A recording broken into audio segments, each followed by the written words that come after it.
और आगे कहानी बढ़ेगी और आज हम लोग अकबर के बारे में बात करेंगे। बैराम खान जो है वो यहाँ पर उसका रीजेंट बनता है, एक तरह से उसका वजीर बनता है और वो अब अकबर के बिहाफ पे फिलहाल अभी यहाँ पर रूल कर रहा होता है। अब अकबर चूंकि पावर गेन कर रहा है तो अकबर को कई सारे रिवोल्ट फेस करने पड़े। क्यों यहाँ पर जो है हेमू हारा, जबकि वो 22 लड़ाइयाँ जीत चुका था। हेमू ने 2 बड़े ब्लंडर करे थे कि इतने तोप खाने हैं आपके, गोला बारूद है, अब उसको आप आगे भेज दोगे। तो आगे भेज दिया तो अकबर ने उसको पूरा स्नैच कर लिया, पूरा छिना लिया। अकबर जो है वो वहाँ पर लगभग 1570s के आसपास फतेहपुर सीकरी में शिफ्ट हो जाता है। बैराम खान का रिवोल्ट हुआ, अदम खान का रिवोल्ट हुआ, उज़्बेक्स भी यहाँ पर रिवोल्ट कर रहे हैं। और डिक्लेरेशन में अकबर ने 2 प्रकार के डिक्लेरेशन किए। पहला डिक्लेरेशन उसने किया कि भाई मैं ही चीफ इमाम हूँ। 5000 हाईएस्ट रैंक होती थी, लेकिन कभी कभी ऐसा होता था कि राजा बादशाहों के जो रॉयल प्रिंसेस होंगे या फिर कभी कभी राजपूतों को भी 5000 से ऊपर का मनसब भी दिया गया था, यानी पोस्ट दी गई थी। तो अदम खान जो है वो मालवा पे अटैक करता है बाय डिफीटिंग बाज बहादुर। तो उसने यहाँ पर अचीव करी विक्ट्री अदम खान ने। सिख यहाँ मुगल रिलेशंस बड़े खराब हो गए थे बिकॉज ऑफ दिस एग्जीक्यूशन। कभी कभी क्या होगा कि ये दोनों एक साथ आएंगे इनको रोकने के लिए, कभी कभी क्या होगा ये दोनों एक साथ आएंगे जब लगेगा कि भाई छत्रपति शिवाजी महाराज को तुम रोक ही नहीं पा रहे, तो कई बार ऐसा होगा कि ये दोनों भी एक साथ आएंगे। हेलो, जय हिंद एंड नमस्कार एवरीवन, क्या हाल चाल आप सभी के। आई होप आप सब बहुत अच्छे होंगे, स्वस्थ होंगे और आपकी पढ़ाई बढ़िया चल रही होगी। आज हमारी मेडिवल हिस्ट्री की क्लास में और आगे कहानी बढ़ेगी और आज हम लोग अकबर के बारे में बात करेंगे। बेसिकली आज इस लेक्चर में हम लोग अकबर से लेकर औरंगजेब तक पूरा यहाँ पर पढ़ने वाले हैं। तो चलिए स्टार्ट करते हैं अपने आज के सेशन को, जो कि इनफैक्ट मैं ट्राई करूंगा कि आपको मैक्सिमम टू मैक्सिमम इन्फॉर्मेशन और कम से कम समय में आपको पूरा कर दूं, क्योंकि यहाँ पर हमारे पास अकबर भी है, देन उसके बाद जहांगीर, शाहजहां और औरंगजेब, बहुत सारी बातें हैं डिस्कस करने के लिए। तो इसीलिए आपको जो यहाँ पर टॉपिक्स मिलेंगे वो यहाँ पर मैंने ऑलरेडी लिखे हुए हैं and just try to follow the story. उससे आपको फैक्ट्स याद करना और ईजी हो जाएगा। चलिए दोस्तों शुरू करते हैं, लेकिन उससे पहले आज के इस लेक्चर में एक इंफॉर्मेशन आप लोगों के लिए है कि ये सृजन प्रीलिम्स क्रैश कोर्स 2026 के लिए पीडब्ल्यू ओनली आईएएस ने इसको लॉन्च कर दिया है, आप लोगों ने देखा होगा। और ये बैच आपको इंग्लिश लैंग्वेज, यानी कि जो पीछे जो टीचर पीपीटी लगी होंगी या फिर कंटेंट होगा वो इंग्लिश में होगा, और टीचर जो है वो आपसे बोल चाल की भाषा हिंदी इंग्लिश मिक्स करके बात कर रहा होगा। और ये साथ में सृजन प्रीलिम्स क्रैश कोर्स 2026 ये आपका प्योर हिंदी के अंदर भी बैच है ये, ठीक है। इसके अलावा ऑफ कोर्स ये इसका प्राइस कितना है, देखिए सृजन प्रीलिम्स क्रैश कोर्स, पहली बात तो लैंग्वेज का क्लियर हो गया, इंग्लिश और हिंदी लैंग्वेज में है। दूसरी बात, इसका जो बैच स्टार्ट डेट है वो 14 दिसंबर को ये शुरू हो रहा है। और इसका प्राइस अभी कितना है, देखिए वैसे प्राइस इसका 11,999 है, लेकिन ये कट प्राइस करके अभी आपको इसका प्राइस मिल रहा है 6,999 रुपए का, यानी 7,000 रुपए का। लेकिन साथ में अगर आप इसमें ये कूपन कोड लगाएंगे फर्स्ट 1K करके, FIRST 1K कैपिटल में, तो आपको इसमें 2,000 रुपए का और डिस्काउंट मिलेगा। यानी कि ये बैच जो है आपका ये 4,999 यानी कि 5,000 रुपए का हो जाएगा। तो ये आपका प्रीलिम्स क्रैश कोर्स, सृजन प्रीलिम्स क्रैश कोर्स बहुत ही फ्रूटफुल हो सकता है। काफी इसमें टारगेटेड तरीके से आपको पढ़ाई कराई जाएगी, आपके प्रीलिम्स के हिसाब से ही पढ़ाई यहाँ पर कराई जाएगी, ठीक है। तो बाकी डिटेल आपको पता है, इसका जो बैच लॉन्च हुआ था तो वो आपने देखा ही होगा, और नहीं देखा है तो आप जाके कुछ दिन पहले के वीडियो को देख सकते हैं जहां पर आपका बैच लॉन्च दिख जाएगा। चलिए, तो साथ ही साथ कौन कौन सी फैकल्टीज हैं, तो ये आपकी फैकल्टीज हैं जो इस पर्टिकुलर बैच में उतर के आपको पढ़ाने वाली हैं, राइट। पॉलिटी सुमित सर लेंगे, शबीर सर ज्योग्राफी पढ़ाने वाले हैं, विकास सर आपका हिस्ट्री पढ़ाएंगे, अभिषेक सर भी हिस्ट्री पढ़ाने वाले हैं, Neeraj sir art and culture, Aditya sir है गवर्नमेंट स्कीम्स पढ़ाएंगे, प्रतीक सर इकोनॉमी पढ़ाने वाले हैं, दीपेंद्र सर इन्वायरमेंट लेने वाले हैं, पारस सर आईआर लेंगे, Ritesh sir science and tech and Rishabh sir CSAT and places and news को कवर करने वाले हैं। तो ये आपका सृजन का थोड़ा सा इंफॉर्मेशन था, तो मैं आपको देना चाहता था। चलिए बढ़ते हैं आगे। अपार्ट फ्रॉम दैट ये हमारे फाउंडेशन कोर्सेज चलते हैं, आपको ही पता है, 1 ईयर 2 ईयर 3 ईयर इसके बैचेस आप देख ही रहे हैं। तो आज हमें जो पढ़ना है, हमें अकबर के बारे में डिस्कस करना है। हमारी कहानियां जहांगीर के अराउंड इन्वॉल्व होगी, शाहजहां के अराउंड होगी और औरंगजेब के अराउंड हमारी कहानियां जो है आज चलने वाली हैं। चलिए, तो साथ ही साथ ये मेरा टेलीग्राम चैनल है, आप चाहें तो मुझे यहाँ पर मेरे साथ कनेक्ट हो सकते हैं। हम लोग अपने मेडिवल हिस्ट्री के 7th लेक्चर पे आ गए हैं, तो उसके बाद हमारे पास बेसिकली 2 ही लेक्चर्स बचते हैं, जिसमें मैं आपको एक में मराठास के बारे में पढ़ाने वाला हूँ, राइट, और एक हमारा टॉपिक जो है वो लेटर मुगल्स को लेकर यहाँ पर होने वाला है। तो चलिए दोस्तों स्टार्ट करते हैं अपने आज के सेशन को। और मॉडर्न हिस्ट्री आप लोग पढ़ ही चुके हैं। चलिए, तो जैसा मैंने बोला तो लेट्स फॉलो इट, एक बार देखते हैं कितना हम लोग देख चुके हैं। तो please keep on following the story. तो हमने मेडिवल हिस्ट्री की शुरुआत करी थी आज से 7 क्लास पहले, और हमने वहाँ पर एकदम जहाँ छोड़ा था एंशिएंट हिस्ट्री को, वहीं से हमने मेडिवल हिस्ट्री को पिकअप किया था। और मैंने आपसे कहा था कि 1000 साल का जो फेज़ है, 700 से लेकर लगभग सा 1700 तक, यानी कि 1707 तक बेसिकली, ये पूरा आपका मेडिवल हिस्ट्री का फेज़ जाता है, ठीक है? और इसमें हम लोग ने इसको 3 पार्ट्स में डिवाइड किया था, ठीक है? फेज़ 1 हमारा 750 से लेकर या 700 से लेकर 1200, कोई ऐसा हार्ड एंड फास्ट कोई टाइमलाइन किसी ने फिक्स नहीं करी है, ये हम ही लोग यहाँ पर बोलते हैं। तो 750 से लेकर या 700 से लेकर 1200 तक ये आपका पहला फेज़ था, जिसमें हम लोग ने नॉर्थ और साउथ, गुर्जर, प्रतिहारास, पालास और राष्ट्रकूट के बारे में पढ़ा था। मैंने आपको इसमें इंपीरियल चोलास के बारे में पढ़ाया था, और फिर लेक्चर नंबर 2 जो मैंने लिया था, तो उसमें आपको इंडिपेंडेंट राजपूत्स, देन वेस्टर्न चालुक्यास, और वेस्टर्न चालुक्यास के जब डिक्लाइन होते हैं तो उनके फ्यूडिटरीज हमने यादवास, होयसलास और काकटियास के बारे में डिस्कस किया था। फिर उसके बाद लेक्चर नंबर 3 में हमने दिल्ली सल्तनत को इंट्रोड्यूस किया था, जिसमें पहली क्लास में मैंने आपको प्योरली एडवेंट ऑफ इस्लाम कैसे होता है मैंने उसके बारे में बताया था, और साथ ही साथ हमने स्लेव डायनेस्टी को डिस्कस किया था। लेक्चर नंबर 2 में मैंने आपको खलजीज और तुगलक्स के बारे में पढ़ाया था, एंड देन उसके बाद हमने लेक्चर नंबर 2 में तुगलक्स, खलजीज के साथ साथ हमने सैयद और लोदीज को भी कहीं ना कहीं देख ही लिया था। और फिर उसके बाद हमने लेक्चर नंबर जब यहाँ पर 4 किया था, तो 4 में हमने विजयनगर और बहामनी किंगडम को अच्छे से डिस्कस किया हुआ था। लेक्चर नंबर 5 में मैंने आपको मुगल्स को यहाँ पर इंट्रोड्यूस कर दिया था, ठीक है? और हमने इस एक बीच में चैप्टर और आता है बेसिकली, हमने वो भी यहाँ पर देखा था कि कुछ कुछ रीजनल किंगडम्स आते हैं, तो वो भी यहाँ पर हमने डिस्कस किया हुआ है। Then we have got Mughals. Mughals में हमने शुरुआत कर दी थी, हमने बाबर और बेसिकली हुमायूं को लास्ट वाले लेक्चर में, लेक्चर नंबर 6 में हमने डिस्कस कर लिया था, और आज लेक्चर नंबर 7 में हमारी बात अकबर, जहांगीर, शाहजहां और औरंगजेब को लेकर यहाँ पर होने वाली है। सो आई होप आपको कहानी का पूरा अभी तक चिट्ठा क्लियर है कि किस प्रकार से पूरी कहानी जो है यहाँ पर चल रही है, और एंशिएंट हिस्ट्री हम लोग पूरी साथ में यहाँ पर पढ़ चुके हैं। चलिए, तो कहानी शुरू होती है अकबर से। 1556 में अकबर गद्दी बैठता है और 1605 तक ये रूल करता है ना। अगर आप अकबर की कहानी देखेंगे तो अकबर यहाँ पर, इसका जो बाप है, इसका फादर था अकबर का, of course Humayun was the father. लेकिन एक बात ध्यान रखिएगा आप, हुमायूं वाज द फादर और मदर जो है हमीदा। ये कहानी मैंने आपको बताई थी कि अमरकोट में हुमायूं होता है जब एग्जाइल पे चला जाता है, और वहां पर उसकी नज़र जो है हमीदा बानो से टकराती है, और हमीदा बानो से उसको इश्क हो जाता है। हमीदा बानो से इश्क हो गया तो उसने वहां पर प्रस्ताव रखा कि मुझे जो है हमीदा बानो से शादी करनी है। कौन लड़की है ये? तो बताया गया कि भाई जो आपका भाई है उसकी गुरु की बेटी है ये हमीदा। तो वहां पर अकबर जो है वो हुमायूं कहता है कि नहीं, मुझे इससे शादी करनी है, एंड वहां पर शादी हुई, एंड शादी के बाद जो लड़का हुआ ही वॉज अकबर।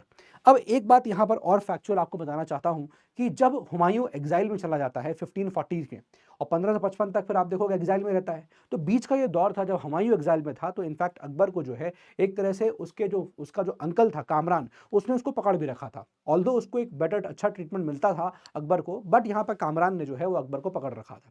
लेकिन जब अकबर के यहाँ हुमायूं की डेथ होती है 1556 में, अकबर कालनौर में था, है ना, ताजपोशी उसकी वहीं पर होती है, और वो उस वक्त अकबर 13 साल का होता है, राइट। अब चूंकि वो 13 साल का है, इस वक्त वो एक तरह से छोटा है, तो उस वक्त उसकी जगह पे बैराम खान जो है वो यहाँ पर उसका रीजेंट बनता है, एक तरह से उसका वजीर बनता है, और वो अब अकबर के बिहाफ पे फिलहाल अभी यहाँ पर रूल कर रहा होता है, ठीक है। अब यहाँ पर आप अकबर के रूल को देखोगे तो 1556 से लेकर 1560 ये वो फेज है जब बैराम खान एक तरह से अल्टीमेटली रूल कर रहा है, और अकबर जो है वो एक माइनर है। और फिर उसके बाद 1561 से 1568 के बीच में अब अकबर चूंकि पावर गेन कर रहा है, तो अकबर को कई सारे रिवोल्ट फेस करने पड़े। जैसे आप देखोगे बैराम खान का ही रिवोल्ट होगा, हालांकि अकबर उसको सप्रेस करेगा। फिर आप देखोगे इस प्रकार से उज़्बेक भी करेंगे, रिवोल्ट करेंगे, एंड इंटरनली नोबल्स भी होंगे जो उसको रिवोल्ट कर रहे होंगे। तो अकबर का ये दौर होता है जब वो अपने इंटरनल कॉन्फ्लिक्ट को शांत कर रहा होता है, या इंटरनल कॉन्फ्लिक्ट्स को ऊपर पार पा रहा होता है। एंड देन उसका 1568 से लेकर 1605 तक वो उसको एक्सपेंशन में लगा देता है, और फिर वो गुजरात, मालवा, खानदेश, बंगाल, बिहार, इन सब को कब्जा करता है। इनफैक्ट आप देखोगे काफी सारा एरिया नॉर्थ इंडिया कैप्चर होता है, and then he starts to interfere in the politics of the Deccani sultan. उसके बारे में भी हम लोग यहाँ पर जिक्र करेंगे, ठीक है। तो अकबर की शुरुआत इस प्रकार से यहाँ पर होती है ना। पॉइंट इज यहाँ पर हम अकबर के बारे में आगे पढ़ें उससे पहले एक हमें और यहाँ पर आइडिया लेना है। तो मैंने आपको बताया कि हुमायूं की डेथ होती है, मुगल बादशाह की डेथ हुई, तो आप देखोगे सुर डायनेस्टी जो है 1540 से 1555 चल रही थी।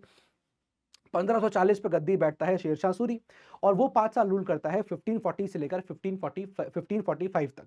उसके बाद यू विल फाइंड कि इस्लाम शाह गद्दी बैठेगा, और फिर उसके बाद you will see Adil Shah गद्दी बैठेगा।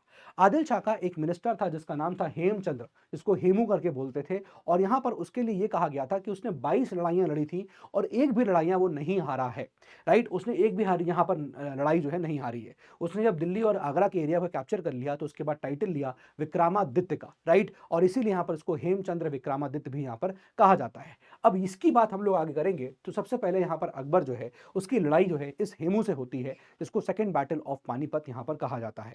अकबर जो है इस लड़ाई को जीत जाता है और हेमू जो है इस लड़ाई को हार जाता है। और सबसे बड़ा ब्लंडर क्यों यहाँ पर जो है हेमू हारा, जबकि वो 22 लड़ाइयां जीत चुका था। हेमू ने दो बड़े ब्लंडर करे थे। पहला ब्लंडर तो उसने ये किया था कि उसने अपने सारे तोपखानों को आगे भेज दिया था। अब कहीं ऐसा होता है कि अगर राजा जो है वो लड़ाई लड़ रहा है तो यार अपने तोपखाने को आगे क्यों भेज रहे हो आप? आपका सबसे बड़ा मेन हथियार तो वही है कि इतने तोपखाने हैं आपके, गोला बारूद है, अब उसको आप आगे भेज दोगे। तो आगे भेज दिया तो अकबर ने उसको पूरा स्नैच कर लिया, पूरा छिना लिया। तो एक तरह से ये उसका बहुत बड़ा ब्लंडर था हेमू का। दूसरी बड़ी बात गलती उसकी ये थी कि हेमू जो है एक हाथी पे बैठ के लड़ाई लड़ रहा था। अब आप चेस का गेम खेलते हो जब, तो चेस के गेम में राजा को एक्सपोज करके नहीं खेला जाता है कि राजा सबको दिख रहा है, आओ अटैक कर लो, मार दो।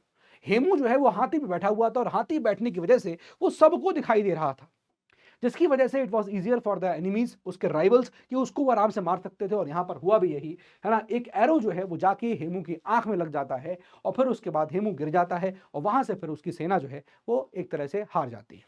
So this was the second battle of Panipat. देखो अभी हम लोग इसको बुक से भी मैं आपको पढ़ाऊंगा, अभी एक बार अकबर को गो थ्रू कर लेते हैं, फिर उसमें इसको आपको जो रिटन कंटेंट है किताब के अंदर मैं उसको भी आपको यहाँ पर रेफर कराऊंगा। तो अकबर की बात करेंगे। अकबर को बेसिकली यहाँ पर 4 पार्ट्स में हम देखेंगे। एक उसकी रिलीजियस पॉलिसी क्या थी, फिर उसका मनसबदारी सिस्टम जो कि बहुत इंपॉर्टेंट है, फिर उसके बाद दहसाला सिस्टम, एंड देन उसके बाद राजपूत पॉलिसी ऑफ अकबर, ये भी उतनी ही इंपॉर्टेंट है। ये चारों पॉइंट बहुत इंपॉर्टेंट है। चलिए शुरू करते हैं। देखिए सबसे पहले रिलीजियस पॉलिसी की बात करते हैं। जरा मेरे पॉइंट्स को जरा समझिएगा। पहले पॉइंट की बात कर रहे हैं कि अकबर ने लिबरल ऑर्डर्स को पास करना शुरू किया ना। लिबरल ऑर्डर मतलब उसने कुछ ऐसे ऑर्डर्स पास किए जो काफी लिबरल नेचर के थे। यानी कि एक तरह से आप देखो, जैसे एक ऑर्डर था फिनिश जजिया, उसने जजिया को खत्म कर दिया ना। जजिया वो टैक्स था जो कि नॉन मुस्लिम्स पर लगा हुआ था।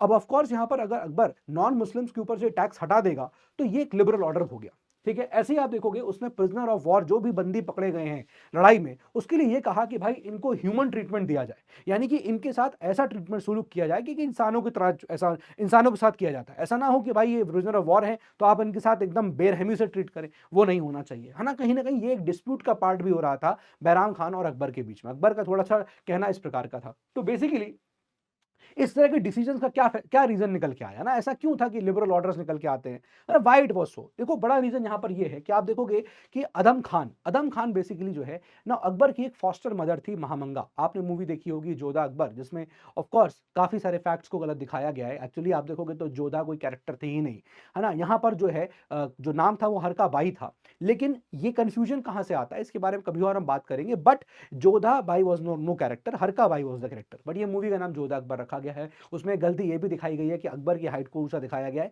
जबकि कहते ये हैं कि अकबर की हाइट छोटी थी और जो हरका बाई थी वो हाइट में ज्यादा ऊंची थी। तो बेसिकली ऐसे रीजंस का, ऐसे रिवोल्ट का, ऐसे लिबरल ऑर्डर्स का क्या रीजन था। तो पहला चीज था जैसे अकबर के खुद के लोग, अब यहाँ पर महामंगा थी, महामंगा जो अकबर की फॉस्टर मदर थी, उनका लड़का था अधम खान। अधम खान बेसिकली आप देखोगे तो अकबर की वन ऑफ द प्रोविंसेस का एक तरह से गवर्नर था।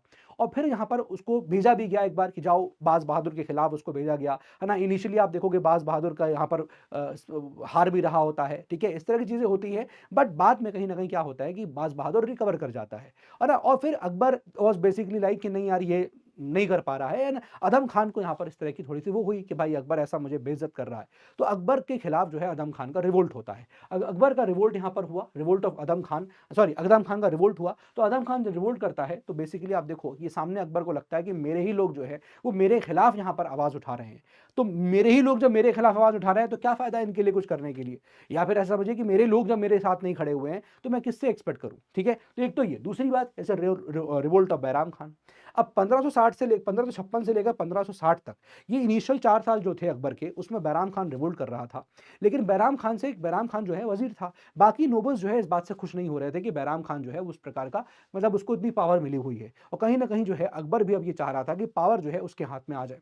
जब यहाँ पर इस प्रकार से उसने रोकने की कोशिश करी अकबर ने बैराम खान को, तो बैराम खान वॉज लाइक कि नहीं, वो थोड़ा सा उसको वो करता है, ठीक है। But ultimately Bairam Khan give up कर देता है और अकबर जो है उसको साइडलाइन करता है। अकबर एक्चुअली आप देखोगे तो बाद में उसको ऑप्शन भी देता है कि if you want to sir, देखिए कहता है देखिए भाई हम मानते हैं कि आपने हमारा बहुत ख्याल रखा है, आपने जो है हमारे माइनर टेन्योर के टाइम पे आपने इस साम्राज्य को संभाला है ना। हम बहुत बढ़िया है, हम आपके लिए आभारी हैं इस बात को लेकर। But now the time is over, है ना। अब आपका समय खत्म हो चुका है। आपके पास 2 ऑप्शन है, या तो आप चले जाइए मक्का, या फिर दूसरी बात, आपको अगर यहीं पर रहना है तो आप आउटसाइड द पैलेस, यानी कि आप इस हमारे गवर्नमेंट से बाहर होकर आप सर्व करिए, हमें उसमें कोई दिक्कत नहीं है। अल्टीमेटली यहाँ पर बैराम खान जो है मक्का को चूज करता है और वो जो कहते हैं कि जा रहा होता है तो अदम बैराम खान को भी रास्ते में कहीं पर मार दिया जाता है। ठीक है, तो एक तो ये चीज़ है। तीसरी बात यहाँ पर क्या, जैसे आपको पता है अकबर की जो है, अकबर अजमेर जा रहा था और अजमेर जाते हैं तो रास्ते में बीच में जगह पड़ती है जयपुर। जयपुर के पास आप देखोगे वहाँ पर ये जो एरिया है ना, that around that area if you go, तो आमेर का एरिया आता है।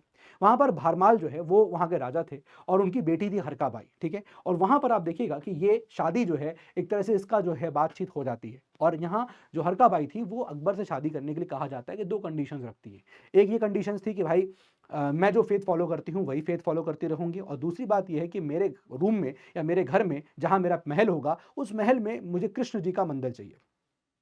अकबर जो है दोनों ही बात को मान लेता है और यहाँ पर हरकाबाई से शादी होती है। आप जाएंगे आगरा के पास एक शहर है फतेहपुर सीकरी। फतेहपुर सीकरी लगभग आप देखोगे 35-40 किलोमीटर पे है आगरा से। अगर आप जाइए आगरा, ताजमहल इतना वो नहीं है, ठीक है, ताजमहल जो है ठीक है बहुत ज़्यादा वहाँ लोग जाते हैं, but more interesting places Fatehpur Sikri. कभी आप नहीं गए हो तो डेफिनेटली वहाँ पर जाइए। आप देखोगे कि वहाँ पर फतेहपुर सीकरी में इट्स बेसिकली अकबर का रिहायशी एरिया है वो, है ना। अकबर जो है वो वहाँ पर लगभग 1570s के आसपास फतेहपुर सीकरी में शिफ्ट हो जाता है। पहले वो आगरा में होता है, आगरा से फिर वो इस फतेहपुर सीकरी शिफ्ट होता है। तो फतेहपुर सीकरी में यहाँ पर जो है वो महल भी होता है और यहाँ पर यू विल ऑल्सो फाइंड कि ये महल हरकाबाई का महल भी आपको मिलेगा। और महल के अंदर जाएंगे तो वहाँ पर हरकाबाई के अलग अलग बेडरूम भी हैं। समर बेडरूम अलग है, विंटर बेडरूम अलग है। If you happen to visit, आप जाएंगे तो आपको खुद देखने को मिलेगा। ठीक है, अब सबसे बड़ी बात वहाँ ये है कि यस वहाँ पर मंदिर भी बनवाया गया था और उनके उनके महल के अंदर मंदिर ही बनवाया है। तो आप जाएंगे वहाँ पर कृष्ण जी का मंदिर, हरकाबाई तो नहीं मिलेंगी आपको, लेकिन हाँ कृष्ण जी का मंदिर मिलेगा आपको, तो वो जाके आप देख सकते हैं। तो बेसिकली आप समझ सकते हैं कि भाई उसके खुद के लोग रिवोल्ट कर रहे हैं, राइट, है ना। बैराम खान का रिवोल्ट हुआ, अदम खान का रिवोल्ट हुआ, उज़्बेक्स भी यहाँ पर रिवोल्ट कर रहे हैं। ठीक है, मैं अभी आपको डिस्कस करूंगा, उज़्बेक भी रिवोल्ट कर रहे हैं। इस प्रकार की चीजें हो रही हैं, राइट। तो यहाँ और साथ ही साथ अकबर की शादी भी जो है ये वो भी हरकाबाई से हुई है। अपार्ट फ्रॉम दैट देखिए यहाँ पर एक बैटल थी, बैटल ऑफ मरता ना। इस बैटल में अकबर को बहुत ज़्यादा सपोर्ट मिला था राजपूत का। तो अकबर का अगेन ये ख्याल आया कि भाई यही लोग मेरी इतनी केयर करते हैं, इतना ध्यान रखते हैं और इतने जगह मुझे सपोर्ट किया। सो यू कैन अंडरस्टैंड कि दीज रीजंस की वजह से यू फाइंड कि यहाँ पर अकबर के लिबरल ऑर्डर्स देखने को मिलते हैं। है ना, एक व्यक्ति यहाँ पर आता है, इसका नाम आता है अब्दुल लतीफ। अब्दुल लतीफ ने ये पॉलिसी जो है सुल्ले कुल की, स्पिरिचुअल टीचर था अकबर का, है ना, he was the spiritual teacher of Akbar, और उसने ये पॉलिसी सुल्ले कुल यानी यूनिवर्सल पीस की पॉलिसी जो है यहाँ पर बताई थी। ठीक है, तो ये आपका रिलीजियस पॉलिसी का पहला पॉइंट हो गया। दूसरा पॉइंट हो गया इबादत खाना। 1575 में अकबर ने यहाँ पर क्या किया, उसने यहाँ पर एक वर्शिप हाउस बनाया कि ठीक है यहाँ पर वर्शिप करने के लिए उसने एक तरह का फतेह, इसके अंदर ही आप देखोगे इबादत खाना बनाया। And there you will find कि डिफरेंट रिलीजन के लोग जो है उनको यहाँ पर इनवाइट किया, हिंदूज, मुस्लिम, सिख, क्रिश्चियन से सबको यहाँ पर इनवाइट किया। और बेसिकली आइडिया ये था कि हेल्दी यहाँ पर डिस्कशंस होंगे, हेल्दी यहाँ पर डिबेट्स होंगे, और जो भी यहाँ पर थॉट्स हैं वो यहाँ पर अच्छे अच्छे आएंगे और फिर उसको हम लोग बैठ के उस पर चर्चा करेंगे, डिस्कशन करेंगे। लेकिन ऐसा नहीं हुआ और डिस्प्यूट जो है स्कॉलर्स के अमंग बढ़ता चला गया और इस तरह से इबादत खाना का जो प्रोजेक्ट था वो यहाँ पर फेल हो गया। यू फाइंड कि जैसे हिंदू में से महाराजा यहाँ पर महारजी राणा केम, मुस्लिम में से Salim Chishti was the part of this particular इबादत खाना, सिख में से आप देखो गुरु Ramdas was there, and then Christian में से मॉन्सरेट was there। तो you'll find कि such scholars were there and they were there sitting there और इनका डिस्कशन होता है। तो इन डिस्कशंस में कहीं ना कहीं डिस्प्यूट जो है वो हो जाता है। ये इसका सेकंड जो है रिलीजियस पॉलिसी का पार्ट था। तीसरा है यहाँ पर महजर। महजर का मतलब होता है डिक्लेरेशन। नाउ डिक्लेरेशन में अकबर ने दो प्रकार के डिक्लेरेशन किए। पहला डिक्लेरेशन उसने किया कि भाई मैं ही चीफ इमाम हूँ। क्या होता है इमाम, क्या होता है वो व्यक्ति जो बेसिकली आप देखोगे नमाज पढ़ाता है, सबसे आगे खड़े होकर नमाज पढ़ाता है, वो इमाम साहब कहते हैं इमाम। तो उसने पहले चीज़ तो कहा कि मैं ही चीफ इमाम हूँ, और दूसरी बात उसने बोल दिया कि भाई मैं ही सब डिस्प्यूट्स को सॉल्व करूंगा। यानी कि अगर पॉलिटिकल डिस्प्यूट हो रहा है तब तो मैं एम्परर हूं ही, बादशाह हूं ही, लेकिन अगर कोई रिलीजियस डिस्प्यूट भी हो रहा है तो I am the deciding body. So basically यहाँ पर इस बात को लेकर उलेमा जो होंगे इस्लाम के अंदर, जो इस्लामिक या फिर मुस्लिम उलेमा होंगे, वो यहाँ पर खुश डेफिनेटली नहीं होंगे कि अकबर अपने हाथों में सब चीज़ें क्यों यहाँ पर ले रहा है। This was basically the third part of the religious policy. चौथा चीज़ है उसका दीन इलाही। नाउ दिस इज समथिंग, दीन इलाही जो उसने एक नया रिलीजन यहाँ फॉर्म किया था। It's not like a religion, it's basically type of कि भाई एक नया वे ऑफ लाइफ को उसने शुरू करने की यहाँ बात करी थी। अब ये दीन इलाही जो है, ये इलाही मतलब होता है इलाही। इलाही इज लाइक जो पीपल ऑफ लाइक जो गॉड को मानने वाले लोग हैं, ईश्वर में विश्वास आस्था रखने वाले लोग, उनको इलाही यहाँ पर कहते हैं। ठीक है, तो अगेन यहाँ पर ये भी था कि वो एक तरह से गुड पॉइंट्स को लेके आ रहा था। ठीक है, कि सारे गुड पॉइंट्स आ जाएंगे इस रिलीजन के अंदर, और ये पॉलिसी भी जो अकबर को है बैकफायर कर जाती है। ठीक है, एक्चुअली आप देखोगे तो ये शहर जो है ना इलाहाबाद, आपने सुना होगा ये ना, ये इलाहाबाद ऑफ कोर्स। तो ये नाम इलाहाबाद कैसे पड़ गया ना, ये मैं हमेशा अपने स्टूडेंट्स को बताता भी हूँ। ठीक है, ये नाम जो है आप देखोगे कि इलाहाबाद कैसे आ गया। एक्चुअली वेद में, पुराणों में, है ना, ये नाम क्या आता है, वहाँ पर नाम आता है प्रयाग। आप वेदों में पुराणों में देखते नाम क्या देखोगे, प्रयाग देखोगे, ठीक है। लेकिन ये नाम जो है ये इलाहाबाद कैसे पड़ा, एक्चुअली आप देखोगे कि ये जो आप ये यहाँ पर जो है ना संगम के अराउंड एक किले की नींव रखी थी अकबर ने एक संगम संगम जो है वहाँ पर इलाहाबाद में, प्रयागराज में आपको पता है संगम है, यस। तो वहाँ पर अकबर ने जो है एक किले की नींव रखी थी और किले के अराउंड जितना भी एरिया था थोड़ा बहुत, उसको यहाँ पर अकबर ने इलाहाबाद कहा था। इलाहा मतलब इलाहियों का बाद हो गया, है ना। यहाँ पर धर्म और रिलीजन के लोग जो है यहाँ पर आके उसको इंपॉर्टेंस दे रहे हैं, तो बेसिकली इलाहाबाद था। लेकिन शाहजहां का टाइम आते आते ये इलाहाबाद से ILLAHA से लेकर ये अलाहाबाद हो गया, है ना। और यहीं पर ये कंट्रोवर्सी जो है बनी थी, एंड देन आपको नाम जो है एक्चुअली देखोगे वो प्रयाग है, जो कि वेदों और पुराणों में हमको देखने को मिलता है, ठीक है। तो ये शाहजहां के टाइम पे जाके ये इलाहाबाद टाइप का नाम हो जाता है। एनीवे, तो ये था अकबर की रिलीजियस पॉलिसी। अब आते हैं नंबर 2। अभी मैं इसको किताब से भी आपको डिस्कस कराऊंगा, बहुत सारी चीजें हैं, है ना, बट अभी आपको मोटी मोटी चीजें यहाँ पर देख लीजिए। फिर आती है अकबर का मनसबदारी सिस्टम, जो कि एक उसका ब्यूरोक्रेटिक सिस्टम होता है, एडमिनिस्ट्रेटिव सिस्टम होता है। अब देखिए यहाँ पर समझने वाली बात है कि क्या किया उसने यहाँ पर अकबर ने, उसने यहाँ पर यहाँ पर मनसब का मतलब क्या हो गया, पोस्ट। अब जैसे आप देखोगे आज की डेट में IAS PCS ऑफिसर आपके हैं, IAS IPS जो भी है, तो एक तरह से आपके डिफरेंट डिफरेंट कैडर्स हैं, है ना, आपके डिफरेंट डिफरेंट पोस्ट होती है। तो उस प्रकार से समझ लीजिए कि अकबर के टाइम का भी एक ब्यूरोक्रेटिक सिस्टम था। अब उसने इसमें क्या किया था, उसने कहा था देखिए ये मनसब मतलब पोस्ट हो गया, तो उसको 2 पार्ट्स में डिवाइड किया गया था। एक था उसमें सवार, that is the cavalry man, और एक था उसका जात। अब समझिएगा यहाँ पर क्या चीज़ है। देखिए जैसे आज आप देखते होगे तो AIR 1, AIR 2, AIR 3, मतलब IAS हो गया, IPS हो गया ना, फिर इस तरह से लोग अलग अलग यहाँ पर अपना ऑप्शन रखते हैं। तो वैसे ही यहाँ पर क्या होता था, यहाँ पर रैंक होती थी। अब यहाँ पर आप देखोगे तो रैंक होती थी वो 0 से लेकर 5000 तक होती थी। 5000 हाईएस्ट रैंक होती थी। लेकिन कभी कभी ऐसा होता था कि बादशाहों के जो रॉयल प्रिंसेस होंगे, या फिर कभी कभी राजपूतों को भी 5000 से ऊपर का मनसब भी दिया गया था, यानी पोस्ट दी गई थी, ठीक है। तो ये रैंक हो गया, है ना, दैट इज जात। जात का मतलब हो गया रैंक, कि आपकी रैंक क्या है ना। जितना आप 5000 के क्लोज हो गए, इसका मतलब आप बादशाह के उतना ही क्लोज हो, यानी कि बादशाह आप जितना हायर रैंक होती है उतना वो आदमी बादशाह के क्लोज होगा। यानी कि someone who is having a rank of 5000 वो बादशाह के बहुत ज्यादा नजदीक होगा, और अगर किसी की 7000 रैंक है तो और ज्यादा क्लोज हो जाएगा, ठीक है। तो यहाँ पर एक हो गया जात और दूसरा होगा कैवलरीमैन। अब जितनी भी आपकी यहाँ पर जात होगी, यानी कि जितनी भी आपकी रैंक होगी, अकॉर्डिंगली जो है आपको यहाँ पर कैवलरीमैन मेंटेन करने पड़ेंगे, ठीक है। आपकी उतने यहाँ पर आपको घुड़सवार मेंटेन करने पड़ेंगे, यानी कैवलरीमैन मेंटेन करने पड़ेंगे। अब यहाँ समझिएगा कि यहाँ पर जो मनसबदारी है ना, ये 3 प्रकार की थी, फर्स्ट टाइप, सेकंड टाइप और थर्ड टाइप। मैं आपको समझा देता हूँ उसमें क्या होता है। देखिए फर्स्ट टाइप का मनसबदारी सिस्टम में क्या होता है कि अगर आपकी जात कितनी है, फॉर एग्जाम्पल 5000 है, तो आपको 5000 यहाँ पर मनसबदार कैवलरी मैन रखने पड़ेंगे। यानी कि फर्स्ट कैटेगरी के अंदर मनसबदारी सिस्टम में फर्स्ट कैटेगरी के अंदर जितनी जात है उसके बराबर आपको कैवलरी मैन रखने हैं। सेकंड टाइप में आप देखोगे कि जितनी आपकी जात है, जैसे 5000 आपकी जात है, तो आप उसके हाफ द नंबर आप क्या रखोगे, आपको कैवलरी मैन रखने होंगे। फिर थर्ड में क्या होता है कि आपकी जितनी भी जात है उससे हाफ से भी कम आप यहाँ पर कैवलरी मैन रखोगे। तो ये 3 अलग अलग कैटेगरी के है, आपको ज़्यादा डिटेल में जाने की जरूरत नहीं है, बस इतना समझ लीजिए कि यहाँ पर किस प्रकार से ये जात और कैवलरी मैन का कॉन्सेप्ट चलता है। ना यहाँ पर ये चीज़ें कैसे डिसाइड हो रही हैं, और भी चीज़ें मैं बताता हूँ। देखिए यहाँ पर जैसे आप देखोगे, मैंने एक्चुअली 0 से लेकर 5000 बोल दिया, वो 10 से लेकर 5000 है। तो यहाँ पर 10 जो है वो रैंक हो गई।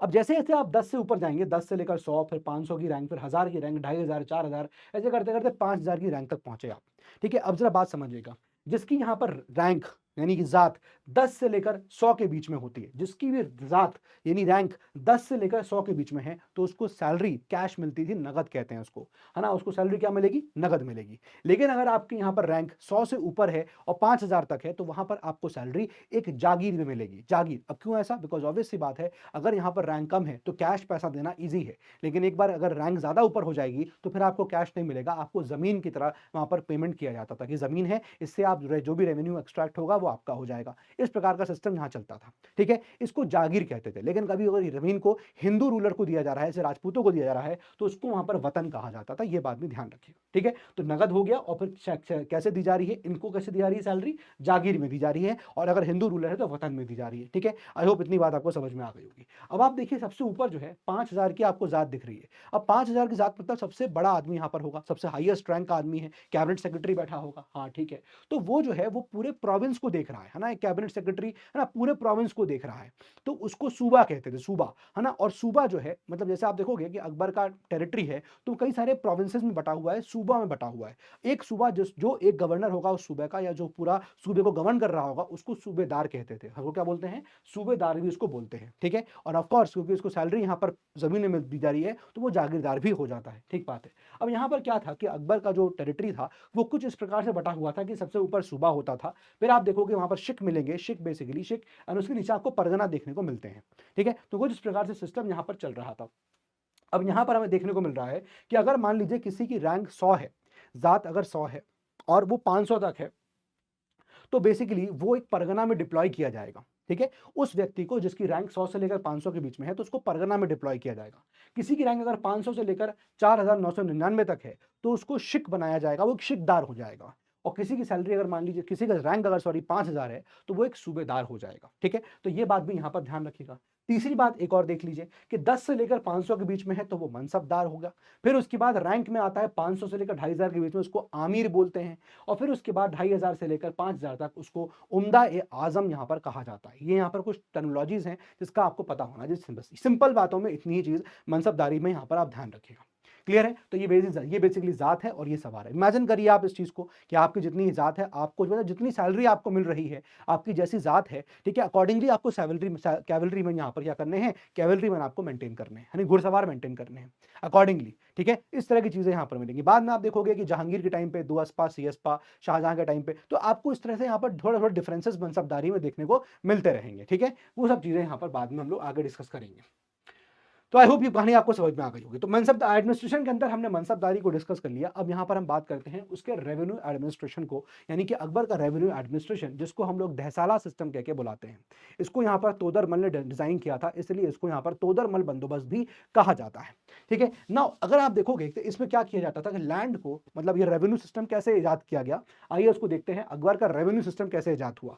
तो यहाँ पर लैंड को डिवाइड किया गया था 4 पार्ट्स में। ठीक है ना, एक हो गया आपका पोलज, एक हो गया पराती, एक हो गया छच्चर और एक हो गया बंजर। अब आपको देखिए यहाँ नाम से पता चलेगा कि लैंड कल्टीवेबल कितनी है, उस हिसाब से रेवेन्यू मिलेगा। ऐसे पोलज लैंड है, यानी कि कल्टीवेबल लैंड है, अच्छा खासा रेवेन्यू यहाँ से आएगा, क्योंकि यहाँ पर कल्टीवेशन हो रहा होगा। जो भी यहाँ पर आमदनी होगी या जो भी यहाँ रेवेन्यू क्रिएट होगा, उसका कुछ टैक्स पे करना होगा। ठीक बात है। फिर पराती हो गया, पराती इज लाइक अ लैंड जो अनकल्टीवेबल है फॉर 1 to 2 ईयर्स। ठीक है, छच्चर इज अ लैंड जो कि अनकल्टीवेबल लैंड है 3 से 5 साल।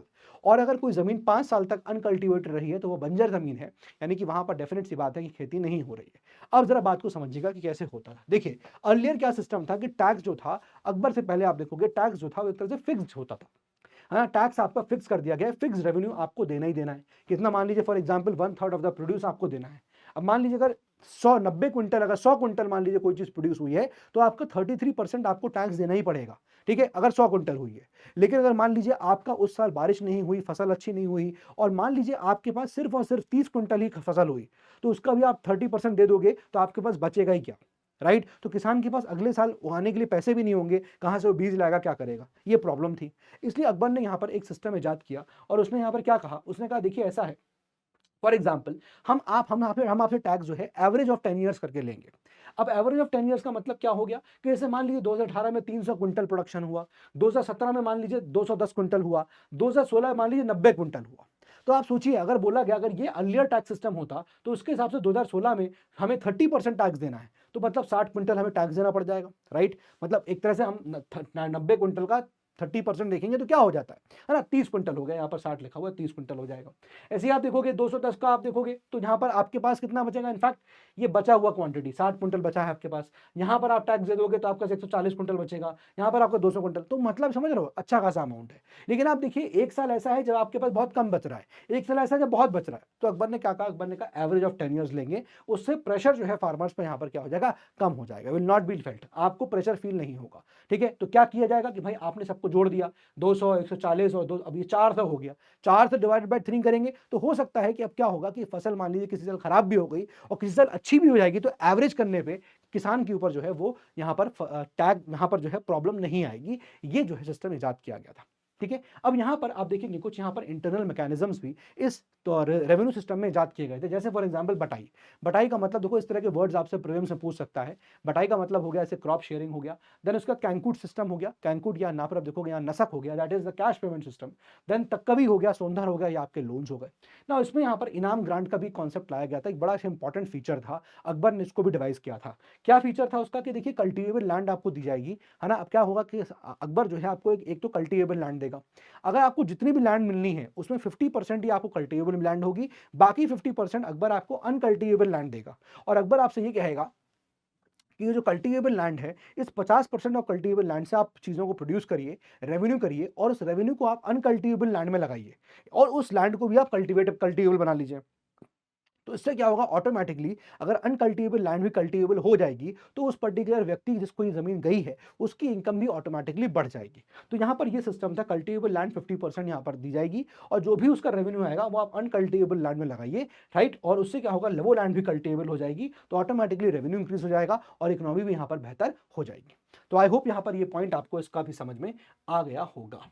चलिए राजपूत पॉलिसी की बात करते हैं। तो यहाँ पर देखिए राजपूत में अभी उसको डिस्कस मैं करूंगा फिर से किताब के थ्रू कि आप देखिए यहाँ राजपूत में अपॉइंटमेंट ऑफ राजपूत, हाई मनसब्स पे राजपूत को अपॉइंट किया गया था, हाई मनसब्स दिए गए थे। यानी कि आप देखोगे तो राजपूत को काफ़ी ज़्यादा यहाँ पर रिस्पेक्ट एंड काफ़ी ज़्यादा उनको ऑटोनॉमी एंड काफ़ी ज़्यादा उनको पावर दे रखी थी अकबर ने अपने पर्टिकुलर टेन्योर के टाइम पे। दूसरा बैटल ऑफ मरता मैंने आपको ऑलरेडी डिस्कस किया कि कैसे अकबर को यहाँ पर सपोर्ट किया गया था। तीसरी है मैट्रिमोनियल लाइंस, ये भी हमने देखा किस प्रकार से राजपूत प्रिंसेस हरका बाई से शादी हुई। एंड देन उसके बाद ट्रीटी विद मेवाड़, अभी हम इसकी बात करेंगे लेकिन थोड़ा बहुत चीज़ें जान जाइए कि यहाँ पर मेवाड़ की बात हम लोग बहुत पहले से करते चले आ रहे हैं। हम लोग राणा सांगा, हम लोग राणा कुंभा, राणा सांगा, इस तरह से बात करते चले आ रहे हैं, है ना। फिर आप देखोगे यहाँ पर क्या हुआ कि जहांगीर के टाइम पे, अभी ये अकबर का टाइम के बाद जब जहांगीर का टाइम आएगा तो वी विल सी कि वहाँ पर उस वक्त आप देखोगे राइज ऑफ महाराणा प्रताप होता है ना, मेवाड़ से। एंड ऑफ कोर्स वो कभी भी यहाँ पर डिफीट फेस नहीं करते हैं। यहाँ लड़ाई होती है लेकिन कभी भी डिफीट फेस नहीं करते हैं। एंड हेंस यहाँ यू विल फाइंड कि battle of Haldi Ghati, of course आपको पता भी होगा 1576, तो बैटल ऑफ हल्दी घाटी, है ना। एंड इसमें आप देखोगे तो मुगलों की तरफ से मान सिंह वाज फाइटिंग और इधर महाराणा प्रताप थे, राइट। एंड ऑफ कोर्स यहाँ पर कुछ भी यहाँ नहीं हो पाता है, कोई भी फाइनल डिसीजन नहीं निकलता है और अल्टीमेटली यहाँ पर मेवाड़ मुगल ट्रीटी 1612 और 1613 के बीच में साइन यहाँ पर होती है और वो जहांगीर के समय था। इसमें अभी आप इतनी सी बात यहाँ पर ध्यान करके चलिएगा, ठीक है। अब यहाँ को समझिए कि भाई अकबर जो है वो आगरा में बैठा हुआ है, फॉर एग्जाम्पल, ठीक है, वो आगरा में बैठा हुआ है। अब आप देख सकते हैं कि अकबर ये वाला एरिया जो है इसको समझिएगा, ये गुजरात का एरिया हो गया, ये वाला मालवा का एरिया हो गया, ये बंगाल का एरिया हो गया, ये ऑरेंज से आप देख रहे हो खानदेश हो गया। तो पॉइंट इज कि अकबर जो है वो अपने टेन्योर में गुजरात को कैप्चर कर लेगा। अभी मैं देखेंगे कैसे कैसे कैप्चर करेगा, मैं आपको किताब के थ्रू जाऊंगा। हालांकि देखो वो स्टोरीज इतनी इंपॉर्टेंट नहीं है क्योंकि वैसे भी यहाँ से इतना पॉलिटिकल हिस्ट्री माइट भी कैसा आएगा, I can not really say, है ना। माइट भी इस वीडियो को अगर 2 3 5 साल बाद देखेगा तो माइट भी कुछ चीजें चेंज हो सकती है। बट अभी यहाँ पर अकबर ने क्या किया, गुजरात को कैप्चर किया, मालवा को कैप्चर किया, बंगाल को भी कैप्चर कर लिया और खानदेश को भी फिर उसने अपने साथ मिला लिया। यानी कि आप देखोगे अकबर जो है यहाँ से बैठ के पूरा एरिया जो है वो कैप्चर कर चुका है। अब नाउ ही वांटेड टू, इसके नीचे भी जाना चाहता था वो और डेक्कनी सुल्तान की तरफ जाएगा, वही डेक्कनी सुल्तान जिसके बारे में मैंने आपको इनिशियली फर्स्ट वाली जो स्लाइड थी उसमें बताया था, जो 3 फेज बनाए थे मैंने कि भाई लास्ट फेज में डेक्कनी सुल्तान यानी कि बहमनी किंगडम जो है, जो कि दिल्ली सल्तनत से टूट के अलग बना था, अब वही बहमनी किंगडम जो टूट के डेक्कनी सल्तनत बनाएगा। यानी कि बेरार, बीदार, अहमदनगर, बीजापुर और गोलकोंडा, ये 5 प्रिंसिपैलिटीज होंगे। तो अकबर जो है अब चूंकि ये प्रिंसिपैलिटीज बन चुके हैं, बेरार, बेदार, अहमदनगर, बीजापुर, गोलकोंडा, तो अकबर अब इनके साथ यहाँ पर डील करना स्टार्ट करेगा क्योंकि अकबर अब फर्दर साउथ की तरफ एक्सपैंड करना चाहता है। और इसीलिए अकबर ने अभी यहाँ पर कुछ डायरेक्ट को ऐसा नहीं शुरू किया कि लड़ाई वड़ाई शुरू कर दी हो। अकबर ने यहाँ पर देखा कि ये लोग आपस में लड़ाई लड़ रहे हैं और इसलिए अकबर ने इंटरवीन करना शुरू किया कि हम तुम्हारी हेल्प कर देंगे, हम ऐसा कर देंगे, वैसा कर देंगे। इस प्रकार से यहाँ पर अकबर ने धीरे धीरे जो है वो कोशिश करी कि इनके ऊपर कंट्रोल अपना यहाँ बनाता चला जाए, ठीक है। तो ये कहानी यहाँ पर अकबर की इस प्रकार से चल रही है। तो वही चीज़ यहाँ पर मैंने बताई कि मुगल्स जो है वो नॉर्थ में अपना कंसोलिडेशन कर चुके हैं। अकबर के टाइम पे कंसोलिडेशन हो गया है, गुजरात, बंगाल, बिहार, इनफैक्ट आप देखोगे कि बंगाल हो गया, बिहार हो गया, मालवा हो गया, गुजरात हो गया, खानदेश हो गया, ये सबको अकबर यहाँ पर कैप्चर कर चुका है। तो नॉर्थ में कंसोलिडेशन बढ़िया हो चुका है। ये दिक्कत, ये तो दिल्ली सल्तनत भी कर चुका था, है ना, कोई बड़ी बात नहीं है। अब मुगल साउथ में जाना चाहते थे, वो दिल्ली सल्तनत में जाना चाहता था, वहां डेक्कनी सुल्तान थे, उस वक्त बहमनी किंगडम था। तो डेक्कनी सुल्तान में बेदार, अहमदनगर, बीजापुर, गोलकोंडा और यहाँ इंटरनल फाइट चल रही है। अकबर ने इंटरवीन करना शुरू किया इनके इंटरनल कॉन्फ्लिक्ट्स में और सोचा कि भाई बेस्ट अपॉर्चुनिटी है, चूंकि ये आपस में लड़ रहे हैं तो इस वक्त हम यहाँ पर एक्सपेंशन कर सकते हैं। दूसरी बात, अब जब यहाँ पर जहांगीर का समय था तो आप देखोगे कि यहाँ पर एक व्यक्ति का नाम आता है मलिक अंबर, जो कि आप देखोगे कि इंपॉर्टेंट यहाँ पर है। और इसके साथ आप देखोगे कि जहांगीर के समय में कुछ यहाँ पर ट्रीटी जो है वो हो जाती है और पर फिर भी कैप्चरिंग नहीं हो पाएगी बट ट्रीटी हो जाएगी, है ना। देन उसके बाद अहमदनगर की बात करेंगे तो अब मुगल जो है वो शाहजहां के टाइम पे आप देखोगे तो 1636 में अहमदनगर को कब्जा कराया जाएगा, मतलब कब्जा कर लिया जाएगा। तो 5 प्रिंसिपैलिटीज हैं, बेरार, बिदार ये छोटी प्रिंसिपैलिटीज थी तो इनका यहाँ पर अभी कुछ नहीं होगा, ये तो ऐसे निकल जाएंगी। अहमदनगर की बात होगी, ध्यान रखना अहमदनगर शाहजहां के टाइम पे कैप्चर किया जाएगा। यानी शाहजहां वॉज द बादशाह, लेकिन उसका जो प्रिंस था दैट इज औरंगजेब जो है वो डिप्लॉय किया जाता है डेक्कन की तरफ और उसको कहा जाता है कि तुम जाके हैंडल करो। तो डेक्कन में औरंगजेब था तो औरंगजेब औरंगजेब जो है वो एक तरह से अहमदनगर को कैप्चर करता है, बट चूंकि वो टाइम पीरियड बादशाह जो है वो शाहजहां था, तो इसलिए हम लोग नाम शाहजहां का लेते हैं। ठीक है, इस प्रकार एक क्वेश्चन आपसे पूछ सकता है कि भाई अहमदनगर किसके टाइम पे कैप्चर किया गया या फुल्ली जो है मुगलों कंट्रोल में आ गया, वो आपका हो गया 1636 during the time of Akbar, sorry Shahjahan. Then आप देखोगे कि बीजापुर और गोलकोंडा 1686 और देन 1687 में कैप्चर किया गया बाय औरंगजेब इटसेल्फ, और औरंगजेब अब बादशाह बन चुका है। इस वक्त तो औरंगजेब बादशाह बन चुका है। क्लियर हो गई यहां तक बात? तो कहानी कुछ इस प्रकार की है डेक्कनी स्टेट्स की, कि डेक्कनी स्टेट्स में हम देख रहे हैं कि एक तरफ अहमदनगर है, एक तरफ आप देख रहे हो बीजापुर है, राइट, और एक तरफ आप देख रहे हो गोलकोंडा है। तो यहाँ पर बीजापुर और गोलकोंडा में जो कॉन्फ्लिक्ट था वो था नाल दुर्गा फोर्ट को लेकर। जो यहाँ पर बीजापुर और अहमदनगर है, इनके बीच में जो कॉन्फ्लिक्ट है वो सोलापुर को लेकर, महाराष्ट्र में जगह उसको लेकर है। साथ ही साथ ये कॉन्फ्लिक्ट के साथ अहमदनगर जो है वो बिदार बिरार पर फोकस करता है। ठीक है, इस तरह की कहानी चलती है और इनका फोकस उस पर नहीं जाता है ना। मुगल जो है वो डेक्कन की तरफ एडवांस कर रहे हैं। वाई मैंने बता दिया, नॉर्थ कॉन्सोलिडेट हो चुका है, साउथ की तरफ बढ़ना है, फैक्शनल फ्लाइट चल रही है साउथ के अंदर, यानी कि ये लोग आपस में लड़ रहे हैं, डिसयूनिटी है, एक्सपेंशन की अपॉर्चुनिटी है। और तीसरी बात ये है कि चूंकि वहां पर डिसयूनिटी है, तो आप देखोगे वहां पर मुगल पहुंच भी नहीं पा रहे हैं, लेकिन वहां पर पोर्चुगीज पहुंच रहे हैं। पोर्चुगीज 1498 में आ चुके हैं और वो उसके बाद धीरे धीरे बार बार आते रहेंगे। तो पोर्चुगीज फैक्टर है, उनकी नेवी बड़ी स्ट्रांग है पोर्चुगीज की, एंड हेंस वो ओशन के अंदर डोमिनेट कर रहे हैं। उनका राइज, पोर्चुगीज का साउथ इंडिया में राइज होना, ये एक अलार्मिंग सिचुएशन थी मुगल्स के लिए, और मुगल्स नहीं चाहते थे कि यहाँ पर पोर्चुगीज जो है वो भारत में पहुंचे, इसलिए वो साउथ की तरफ भी मुगल जो है वो मूव करना चाह रहे थे। क्लियर हो गई यहां तक बात? अब यहां से हम लोग जहांगीर की बातों को शुरू करेंगे। ये अकबर की कहानी थी, लेकिन अकबर की कहानी और भी है। तो आइए एक बार ना इसको देख लेते हैं कि हमने यहाँ पर सब चीजें कवर करी या बचा कुछ है। तो अगर आप देखोगे ये किताब जो है यहाँ पर मैंने खोली हुई है, this is the book of UPSC वाला ओनली। ठीक है, तो यहीं से मैं थोड़ा सा आपको चीजें बताता हूँ कि क्या क्या हमने देखिए कवर किया हुआ है। तो आप अगर इस चैप्टर को देखेंगे तो हमने यहाँ पर जो है जो बातें करी हैं वो बेसिकली क्या है, वो बातें आप देखोगे बाबर की हो गई हैं, हुमायूं की यहाँ पर है, अकबर की आवाज कर रहे हैं इस वक्त, हम जहांगीर करेंगे, हम यहाँ पर आप देखेंगे तो शाहजहां करेंगे, औरंगजेब करेंगे। तो आज हमारी कहानी यहीं तक जाएगी और ये कहानी पर रुक जाएगी। उसके बाद ये आपके लेटर मुगल्स की कहानी यहाँ पर शुरू हो जाती है। ठीक है, these are your basically later Mughals, है ना। ये आपके जो बाकी आप देख रहे हो, ये बाकी जो है वो आपके लेटर मुगल्स कहलाते हैं। ठीक है, जिनके बारे में भी हम लोग यहाँ पर इसके बाद कनेक्ट करेंगे, इसके बाद पढ़ेंगे, मतलब आज की क्लास में नहीं, ऑफकोर्स ये हमारा एक टॉपिक होगा, तो हम लोग उसको पूरा यहाँ पर कवर करेंगे कि आपका मुगल्स पूरा कंप्लीट होना चाहिए। बहादुर शाह जफर जो कि आपका revolt of 1857, Bahadur Shah two in fact, जो रिवोल्ट ऑफ 1857 तक यहाँ पर जाएगा। ठीक है, तो यहाँ औरंगजेब तक आप देखोगे मुगलों का डिक्लाइन तो हो गया, लेकिन इसके बाद अभी भी यहाँ पर छुटपुट यहाँ पर इस तरह से मुगल्स थे, लेकिन ये वीक थे और ये अंग्रेजों की अधीनता को कहीं ना कहीं मानते चले जा रहे थे। एंड फाइनली आप देखोगे कि 1857 के बाद तो जो है सारा कंट्रोल भी जो है उनके हाथ में चला जाएगा, अंग्रेजों के हाथ में। ठीक है, तो ये कहानी यहाँ पर हम देख चुके हैं और अब इसमें मैं यहाँ पर आपको जो है ये मुगल्स में बाबर को डिस्कस कर चुका हूँ। ठीक है, ज़हीरुद्दीन बाबर मोहम्मद, इसके बारे में हम पूरी बात कर चुके हैं। तो हमारा लास्ट पर लेक्चर में हमने पढ़ा था, है ना, हमने सारी चीज़ों को यहाँ डिस्कस किया था। तो बाबर के बारे में हम यहाँ नहीं देखेंगे। इसके बाद हमने हुमायूं के बारे में पढ़ा था। ठीक है, बाबर की टाइमलाइन वगैरह बनी है, अगर आपका किताब है तो उसको आप जरूर देखिएगा। अच्छा यहाँ पर किताब, अच्छा कंटेंट यहाँ दिया हुआ है, तो आप उसको कवर कर सकते हैं। देन उसके बाद ये देखिए हुमायूं की बात यहाँ पर आती है। अच्छा, बाबर की सारी लड़ाइयाँ हैं, ये battle of Chanderi, battle of Ghaghra, ये सब हमने घग्गरा यहाँ सब देख चुके हैं।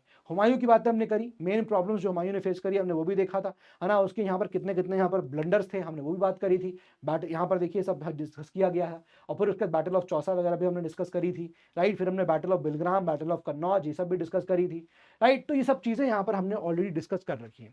अब एक पॉइंट यहाँ पर आपको बताना चाहता हूँ बिफोर स्टार्टिंग। यहाँ पर हमने हुमायूं में एक चीज़ यहाँ पर नहीं लिखी है कि बैराम खान जो है, जिसका नाम आएगा आज हम देख रहे हैं, played a crucial role in helping him return to India. Bairam Khan वही व्यक्ति है जो अभी अकबर का रीजेंट बनेगा और ये हुमायूं के टाइम पर था, तो ये हेल्प करता है हुमायूं को वहां से एग्जाइल से वापस लाने के लिए। And Gulbadan Begum, his half sister, documented his life Humayun Nama. तो हुमायूं नामा जो है वो उसकी हाफ सिस्टर थी, उसने यहाँ पर ये लिखा हुआ है, गुलबदन बेगम जो नाम था उसका, उसने लिखी हुई है हुमायूं नामा। तो ये फैक्ट थोड़ा सा यहाँ पर ध्यान रखिएगा। क्लियर हो गया? इसको यहाँ आप लोग प्लीज नोट कर लीजिएगा। चलिए, इसके बाद यहां पर ये शेरशाह सूरी कहानी शुरू होती है। मैं सीधे आता हूं आपको लेकर अकबर के ऊपर। ठीक है, तो यहां से आइए, कुछ कुछ फैक्ट्स आई होप आपको दिखाई दे रहा होगा। So just we'll go through the story so that आपकी ना कहानी पूरी यहां पर क्लियर हो जाएगी।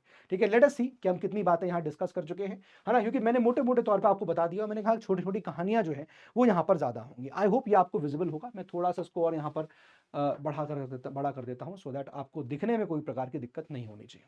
ठीक है, यस। चलिए, देखिए दोस्तों, यहाँ पर हम लोग बात कर चुके हैं कि अकबर जो है, आप देखिए 1542 में यहाँ पर इसके जन्म होता है और वो अमरकोट में होता है। हुमायूं की जब नज़र हमीदा बानो पे पड़ती है, तो मैंने ये सब पॉइंट आपको यहाँ पर डिस्कस कर दिया है ना। दूसरी बात मैंने आपको बताया था कि भाई उसका जो लड़का, उसका जो चाचा था कामरान, है ना, उसने यहाँ पर उसको बंदी बना के रखा हुआ था, एक तरह से कैप्चर कर रखा था अकबर को, जब हुमायूं जो है एग्जाइल में था। लेकिन मैंने आपको ये भी कहा कि नहीं, अकबर के साथ फिर भी एक काइंड ट्रीटमेंट, बेहतर ट्रीटमेंट किया जाता था, ठीक है। देन उसके बाद अकबर का रीयूनाइटमेंट हुआ, है ना, कांधार के बाद उसका रीयूनाइट किया गया। लेकिन 13 साल की उम्र में जब वो था तो हुमायूं की डेथ हो जाती है, और उसके बाद कालानौर में था वो, पंजाब के एरिया में, तब उसको आप देखोगे तो वहां पर उसको गद्दी पे बिठाया जाता है एट द एज ऑफ 13। और बैराम खान जो है उसका गाइडेंस करता है, उसका यहाँ पर एक तरह से टीचर होता है, जो उसका रीजेंट होता है, ठीक है। तो ये आपका इनिशियल फेज ऑफ अकबर का था, ये 3 पॉइंट यहाँ पर ध्यान रखिएगा। अब बैराम खान का रीजन, बैराम खान का टेन्योर चल रहा है, तो बैराम खान के टेन्योर में ही ये सेकंड बैटल ऑफ पानीपत यहाँ पर होती है हेमू विक्रमादित्य के खिलाफ, है ना। हमने ये भी देख लिया किस प्रकार से हेमू को यहाँ पर डिफीट किया गया था ना। यहाँ पर अब कई सारी चीजें होंगी कि जब बैराम खान गद्दी बैठा हुआ है, यानी बैराम खान नॉट गद्दी पे, in fact Akbar is on the throne, लेकिन ये जो आपका टेन्योर है ये 4 सालों वाला, जो मैंने आपको इनिशियली कहा था कि बैराम खान रूल करेगा, तो बैराम खान मतलब एक तरह से रीजन बना हुआ है। तो नाउ सी, एक तो ये हो गया ना। ये बैराम खान हुमायूं का एक ट्रस्टेड ऑफिसर था, ठीक है, और वो रोल ऑफ अकबर ट्यूटर था, अकबर का ट्यूटर, और उसका वजीर बनता है, रीजेंट बन जाता है, ठीक है। और टाइटल लेता है ये खाने खां का, ठीक है। इंपॉर्टेंट बात है, ये थोड़े फैक्ट्स हैं तो नोट करते चलिएगा जितना मैं आपको बता रहा हूं। पहला पॉइंट हो गया, ठीक है। दूसरा पॉइंट हमने देखा कि इस प्रकार से सेकंड बैटल ऑफ पानीपत जो हुई 1556 में, उसमें यहाँ पर क्या रोल था। तीसरी बात, अब देखिए मुगल्स जो है वो क्या करते हैं, वो लाहौर, मुल्तान, अजमेर, जौनपुर सक्सेसफुली यहाँ पर बिसीज करते हैं ग्वालियर फोर्ट तक। तो अब ये कहानी कैसे घटी है इस सब नहीं बताया गया, बस इतना जान लीजिए कि मुगल जो है अब वो अपना एक्सपेंशन शुरू करेंगे, इस प्रकार से एक्सपेंशन हो रहा है, और बैराम खान के अंडर ये पूरा एक्सपेंशन जो है वो होता चला गया। लेकिन बाद में क्या हुआ, बैराम खान के खिलाफ जो है लोग बोलने लग गए, है ना, उसकी पावर ग्रो कर रही थी, और ये चीज जो है अकबर के बाकी नोबल्स को अच्छी नहीं लग रही थी कि भाई यहाँ पर इस प्रकार से बैराम खान को इतनी इंपॉर्टेंस क्यों दी जाती है। इसलिए आप देखोगे कि अकबर ने यहाँ ये भी चाहा कि हाँ मैं भी पूरा कंट्रोल हाथ में ले लूँ। बैराम खान को ऑप्शन दिया कि भाई या तो आप चॉइस दिया कि आप कोर्ट के बाहर सर्व करिए, राइट, या फिर आप मक्का की तरफ चले जाइए। वो मक्का को चूज करता है, और जैसे वो जा रहा होता है तो यू विल फाइंड कि अहमदाबाद के अराउंड जो है एक अफगान जो है उसको यहाँ पर मार देता है। इस तरह से बैराम खान का चैप्टर जो है वो यहाँ पर क्लोज हो जाता है, ठीक है। चलिए अब आगे देखते हैं यहाँ पर क्या होता है, प्लीज सी। तो बैराम खान का लेगेसी आगे कैरी फॉरवर्ड करता है ना। उसकी वाइफ होती है बैराम खान की, और लड़का जो है अब्दुल रहीम खाने का, जिसका हम जिक्र करते भी हैं because he became a very important poet, right. एक हिंदी पोएट बनता है, एन इन्फ्लुएंशियल नोबल था अकबर के कोर्ट में, राइट। एक तो ये, अब बात आती है नेक्स्ट, यानी कि ये वो टेन्योर है 1560 से लेकर 1568 तक का टेन्योर, जब आप देखोगे कि मल्टीपल रिवोल्ट जो है वो अकबर के टाइम में आपको देखने को मिलेंगे। जैसे आप देखिए कि मैंने आपको डिस्कस कर दिया है ऑलरेडी कि किस प्रकार से आदम खान, जो कि महामंगा का एक बेटा होता है, और महामंगा जो है वो अकबर की फॉस्टर मदर थी, राइट। मैंने आपको डिस्कस किया कि अकबर की फॉस्टर मदर थी महामंगा, ठीक है, और महामंगा का लड़का है कौन, वो है आपका आदम खान। तो आदम खान का रिवोल्ट यहाँ पर होता है। पहले देखिए आदम खान को भेजा गया, राइट, आदम खान को भेजा गया कि तुम जाके देखो। तो आदम खान जो है वो मालवा पे अटैक करता है बाय डिफीटिंग बाज बहादुर, तो उसने यहाँ पर अचीव करी विक्ट्री आदम खान ने। लेकिन आप देखोगे धीरे कुछ टाइम बाद आदम खान जो है वो यहाँ पर ब्रूटल मैसेकर कर देता है ऑफ द डिफेंडिंग आर्मी। अब यानी कि जिसको उसने हराया, उसको हराने के बाद उसने वहां की उस आर्मी के साथ बहुत ही बदसलूकी करी, जो कि अकबर का आपको पता है कि एक नहीं था, प्रिजनर ऑफ वॉर के साथ बेटर ट्रीटमेंट करने के लिए उसने कहा था। तो यहाँ पर उसने औरतों के साथ, आर्मी के साथ, बच्चों के साथ मालवा में बहुत ज्यादा ब्रूटल मैसेकर किया, sending only a fraction of the spoils to Akbar. और अकबर को उसने यहाँ पर कुछ ही जो है वो चीजें भेजी कि हाँ जीत में ये मिला है, कुछ ही चीजें भेज दी। इस बात से अकबर जो है वो नाराज हो जाता है ना। और अकबर जब यहाँ पर डिनाइड द पोस्ट ऑफ वजीर, और जब अकबर ने उसको वजीर का पोस्ट नहीं दिया, तो इस बात को लेकर यहाँ पर क्या हुआ, ही रिजॉर्टेड टू वायलेंस। अब आदम खान यहाँ पर वायलेंस करता है, अकबर यहाँ पर जो है गुस्से में आता है और यहाँ पर उसको आगरा के फोर्ट से नीचे फेंक देता है, जो कि मूवी में दिखाते हैं धक्का देते हुए कि आदम खान नीचे गिर के मर जाता है। इस प्रकार से यहाँ पर जो है आदम खान का जो रिवोल्ट था वो भी यहाँ पर हमने कवर कर लिया था, ये डिस्कस बात हो चुकी थी, ठीक है। लेकिन अब ये है कि यहाँ पर ये आपको कहानियां दे रखी हैं, तो आपको और बेटर तरीके से समझ में आ रहा होगा कि हाँ हम लोग कितने सिस्टमैटिक तरीके से ऑलरेडी पढ़ चुके हैं।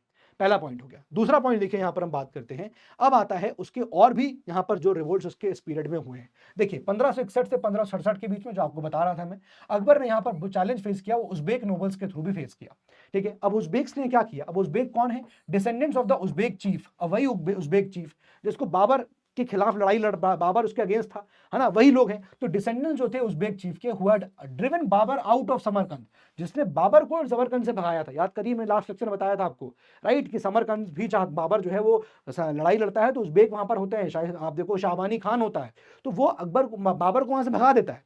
तो ये वही डिसेंडेंट्स जो थे यहाँ पर उज़्बेक के, ठीक है, अब वो भारत आ गए, arrived in India with Humayun, Humayun के साथ वो भारत आ गए। With these Uzbek declared Mirza Hakim the governor of Kabul, Kabul governor declare किया इन उस बुक्स ने, और Akbar half brother as the emperor of Hindustan. ना ये अपने आप में बहुत बड़ी बात थी। तो हुमायूं जब एग्जाइल से वापस आया, तो एग्जाइल के वापस आने के साथ साथ उज़्बेक भी वहां गए। अब उज़्बेक जब आ गए तो उज़्बेक ने यहाँ पर किसको, यहाँ पर हाकिम मिर्जा हाकिम को डिक्लेयर किया कि ये यहाँ पर जो है वो लीडर होगा, गवर्नर होगा काबुल का, और साथ ही साथ अकबर का half brother as the emperor of Hindustan. ना ऑफ कोर्स ये चीज यहां पर डेफिनेटली दिक्कत करेगी। फिर ऐसे तिमुरिद नोबल्स थे known as Mirzas turned against the emperor, ये लोग भी यहां अगेंस्ट हो गए, अकबर के खिलाफ हो गए, ठीक है। This period marked one of the most serious crisis for Akbar since Hemu's capture of Delhi. तो यहां पर हमने ये भी देखा कि एक तो हमने कहा कि सर अदम खान का रिवोल्ट हो गया था, अदम खान का रिवोल्ट हो गया। दूसरा हमने देखा सर उज़्बेक्स का रिवोल्ट हुआ, उज़्बेक्स के रिवोल्ट में यहां हमने देखा कि मिर्जा हाकिम को बना दिया गया। एंड देन उसके बाद तिमुरीद्स का भी यहां पर क्या होता है, ये भी यहां पर आपका रिवोल्ट होता है। तो ये तीनों रिवोल्ट हमने यहां पर देख रहे हैं कि सर ये रिवोल्ट 1560 से लेकर या 1561 से लेकर 1568 के बीच में रफली आपको देखने को मिलेंगे। क्लियर है यहां तक बात? अब इस टाइम पे जब ये रिवोल्ट्स भी हो रहे हैं तो अर्ली एक्सपेंशन क्या ज्यादा हो पाएगा? नहीं हो पाएगा, ऑफ कोर्स ही बात है। लेकिन इस वक्त आप देखोगे 1560 से लेकर 1576 तक, यानी कि 1576 तक, और ऑफ कोर्स 1561 से लेकर 67 तक के बीच में तो अकबर डेफिनेटली इंटरनल केओस को ठीक कर रहा था। लेकिन पश्चात उसके बाद आप देखोगे तो यहां पर वो आपका 3 एरिया ग्वालियर, मालवा और गोंडवाना को यहां पर कैप्चर कर लेता है। इंपॉर्टेंट है तीनों की कहानियों को थोड़ा जानना, क्योंकि यहां पर कुछ कुछ फैक्ट्स है, उसको आइए यहां पर देख लेते हैं। देखिए फॉर एग्जांपल यहां पर जब बात करते हैं कि पहले ग्वालियर की बात करेंगे, तो यहां हुआ क्या, अकबर जो है वो अपना एक्सपेंशन शुरू करता है, और सबसे पहला जो एक्सपीडिशन अकबर करता है वो करता है ग्वालियर का। तो आप प्लीज ध्यान रखिएगा, अकबर बैठे यहां पर आप देखोगे कि आगरा में, आगरा के बाद मतलब ऑफ कोर्स आगरा से ये कितना दूर रखता है, तो यहां पर आप देखिए फर्स्ट एक्सपीडिशन जो था वो ग्वालियर का था, और ये 1559-1560 के आसपास अकबर करता है, ठीक है ना। यहां पर एक एक्सपीडिशन फिर मालवा भेजा गया, ये अदम खान ने किया था 1561 में, right, but due to the ruthless conduct of the Mughal forces there was backlashing enabling Baz Bahadur to reclaim Malwa. ना बाज बहादुर का नाम मैंने आपसे डिस्कस किया हुआ है जब मैं आपको रीजनल किंगडम्स पढ़ा रहा था, कि भाई वहां पर मालवा था, राइट, मालवा का रूलर था एक बाज बहादुर, और यहां पर चूंकि मिसकंडक्ट किया था मुगल फोर्सेस ने, तो लोगों का सपोर्ट नहीं मिला, लोग बाज बहादुर को यहां पर सपोर्ट जो है वही उसको कर रहे थे। तो मालवा के ऊपर अटैक यहां पर हुआ, लेकिन मालवा के ऊपर अदम खान जो है वो चीजों को नहीं बना पाया। इसके बाद यहां पर after addressing Bairam Khan rebellion, अब बैराम खान का रेविलियन के बाद अकबर ने फिर से एक एक्सपीडिशन भेजा, और इस बार बाज बहादुर जो है वो भाग गया मालवा को, और बाद में अकबर जो है अकबर पे सरेंडर कर देता है। इस प्रकार से मालवा भी जो है वो कॉन्कर हो गया। तो आप देखिए छोटी छोटी कहानियां हैं, तो हमें बहुत ज्यादा इसको याद नहीं करना, बस सिंपली समझिएगा कि 1560 से लेकर ये वाला दौर था 1576 का। इस दौर में अकबर जो है वो कहीं ना कहीं छोटे मोटे एक्सपेंशन कर रहा है। छोटे मोटे क्या, जैसे आप देखोगे इस साइड गुजरात को कैप्चर करेगा, है ना, फिर आप देखोगे कि ऑफकोर्स वो यहाँ पर हमने देखा कि नीचे मालवा को कैप्चर कर रहा है, मालवा कैप्चर कर रहा है ना, उसने ग्वालियर को भी कैप्चर यहाँ पर किया, ठीक है। अब यहाँ पर बात आती है गोंडवाना की, एक गोंडवाना भी है। तो गोंडवाना की यहाँ पर जो रूल कर रही थी वो थी रानी दुर्गावती। ध्यान रखिएगा, एक इंपॉर्टेंट यहाँ पर है, इनके लेकर अभी न्यूज में भी काफी चीजें आई थी, रानी दुर्गावती। तो ऑफकोर्स ये जो एरिया है नर्मदा वैली का वो गोंडवाना के आसपास आता है, ठीक है। 1564 में इसके बाद असफ खान, ये मुगल गवर्नर था इलाहाबाद में, ये गोंडवाना पे अटैक कर देता है यहाँ पर रानी दुर्गावती पे, leading to the valiant but unsuccessful defence, unsuccessful defence by Rani Durgavati. Rani Durgavati इस डिफेंस को यहाँ पर नहीं, मतलब इस अटैक को यहाँ नहीं रोक पाती हैं, और वो सेल्फ इमोल्यूशन कर लेती है। रानी दुर्गावती ने सेल्फ इमोल्यूशन किया, अपने आप को आग में दे दिया था। गोंडवाना इस तरीके से मुगल एम्पायर का यहाँ पर पार्ट बन गया। तो आई होप यहाँ पर ये कहानी जो मैंने आपको बताई अभी तक, उससे आपको समझ में ये आ रहा होगा कि सर किस तरह से यहाँ पर अकबर को काफी ज्यादा इंटरनल रिवोल्ट्स फेस करने पड़े। लेकिन जो फेस था उस इंटरनल रिवोल्ट्स के साथ साथ उसने यहाँ पर क्या किया, अकबर ने ग्वालियर को कैप्चर किया, मालवा कैप्चर किया और गोंडवाना कैप्चर कर लिया। तो जीएमजी जो है वो यहाँ पर कैप्चर हो गया था। आई होप यहाँ तक की कहानी समझ में आ गई होगी। गोंडवाना में कौन, रानी दुर्गावती, ये नाम इंपॉर्टेंट होगा, ठीक है। मालवा में बाज बहादुर था, इसके साथ क्या हुआ वो देखा। और ऐसा यहाँ पर आपको गुजरात में कोई नाम, ग्वालियर में ऐसा कुछ नाम देखने को यहाँ पर फिलहाल नहीं मिलता। बस अकबर की कोशिश थी, अकबर ने पहला एक्सपीडिशन ग्वालियर पे किया था। ये बेसिक बात जो है यहाँ पर ध्यान रखिएगा। चलिए आगे बढ़ते हैं, moving on to the next. तो आप देख सकते हो कितना बड़ा एरिया ये गोंडवाना का एरिया लाई कर रहा है, ठीक है। ये भी यहाँ कैप्चर हो गया है, ये खानदेश कैप्चर हो गया है है ना। यहाँ पर आप देखिए मालवा कैप्चर हो रहा है, ग्वालियर भी आपको यहाँ मिलेगा, आगरा है, ठीक है। इस प्रकार से आपको चीजें यहाँ देखने को मिल रही है। चलिए अब कॉन्क्वेस्ट ऑफ राजस्थान की बात करते हैं। अब राजस्थान की तरफ बढ़े और राजस्थान के साथ किस प्रकार से यहाँ पर डील होती है, किस प्रकार से शादी वगैरह होती है, वो हमने देखा यहाँ पर, है ना। हमने यहाँ पर देखिए बात करेंगे तो देखिए सबसे पहले क्या है कि भाई अकबर ने क्या किया, परज्यूट अलायंस, उसने राजपूतों का अलायंस बनाया। तो सबसे बड़ी बात यहाँ ये थी कि अकबर को ये बात समझ में आ गई थी कि देखो हम लोग मुगल हैं, हम लोग बाहर से आए हुए लोग हैं, अगर हमको लंबे समय तक रूल करना है तो यहाँ पर हमको लोकल जो रूलर्स हैं उनके साथ यहाँ पर दोस्ती बनानी पड़ेगी, तभी इट इज़ पॉसिबल होगा कि हम यहाँ पर लंबे समय तक रूल कर पा रहे हैं। और देखा उसने राजपूत जो है अपने आप में एक योद्धा क्लास है, योद्धा है, वॉरियर लोग हैं, है ना। और ऑफ कोर्स बहुत ही इंपॉर्टेंट यहाँ पर रोल प्ले कर रहे थे अकबर के लिए। एंड हेंस यहाँ पर अकबर ने अलायंस करा उनके साथ, इनफैक्ट मैट्रिमोनियल टाइज भी करी। हमने देखा यहाँ पर किस प्रकार से ये जो आपका राजपूत रूलर थे राजा भारमल की बेटी जो थी, है ना, अकबर की शादी उनके हो जाती है, मैट्रिमोनियल लाइंस हो जाता है। हमने इस बात को भी यहाँ पर डिस्कस किया था, ठीक है। और साथ ही साथ राजपूत किंगडम सच एज मर्ता वाला, है ना, और किस प्रकार से बैटल ऑफ मर्ता में राजपूतों का सपोर्ट आया तो वो भी देखा था ना। इस प्रकार से आप देखोगे 1568 में चित्तौड़ को यहाँ पर mark the symbol of victory although resistance persisted, है ना। बार बार कोशिश करी जा रही थी अकबर के द्वारा, ठीक है, कि भाई चित्तौड़ पे हमें जीत करनी है, चित्तौड़ पे कब्जा करना है, कोशिशें हो रही थी, लेकिन परसिस्ट यहाँ पर जो रेजिस्टेंस जो है वो बार बार हमको देखने को मिल रहा था। देन उसके बाद यू विल फाइंड, ये कहानी हमने डिस्कस कर ली है कि भाई despite the defeat, now despite the defeat Maharana Pratap posed a significant challenge later. Maharana Pratap ने काफी यहाँ पर जो है वो चैलेंज दिया। And of course battle of Haldighati 1576 में लड़ी गई। चित्तौड़ तो हार गए, लेकिन रणथंबोर, कलिंजर वे कैप्चर्ड हो गए। एंड 1570 में Akbar had subjugated almost the entire Rajasthan. सारे राजस्थान जो है वो अकबर के हाथ में आ गया था एक्सेप्ट वन, और एक ही यहाँ पर जो नहीं आया था वो हमको यहाँ समझ में आ रहा है कि दिस वाज द वन जो यहाँ पर नहीं आया था। तो सारा ही ऑलमोस्ट एंटायर राजस्थान जो है वो अकबर ने कंट्रोल कर लिया था, लेकिन महाराणा प्रताप वाला किंगडम जो है वो अभी तक यहाँ पर नहीं आया था, ठीक है। बाद में आप देखोगे कि इनके लड़के होंगे, है ना, वो यहाँ पर इसको हैंडओवर सरेंडर कर देंगे। इस प्रकार की चीज हमको देखने को मिलेगी। क्लियर है यहाँ तक बात? तो आई होप बात समझ में आ गई होगी। You please go through this Rajput policy of Akbar. हमने देखा कि किस प्रकार से राजपूत को वो हाई मनसब देता था, वही बात यहाँ पर लिखी हुई है ना, कि हाई मनसब यहाँ पर मिलते थे।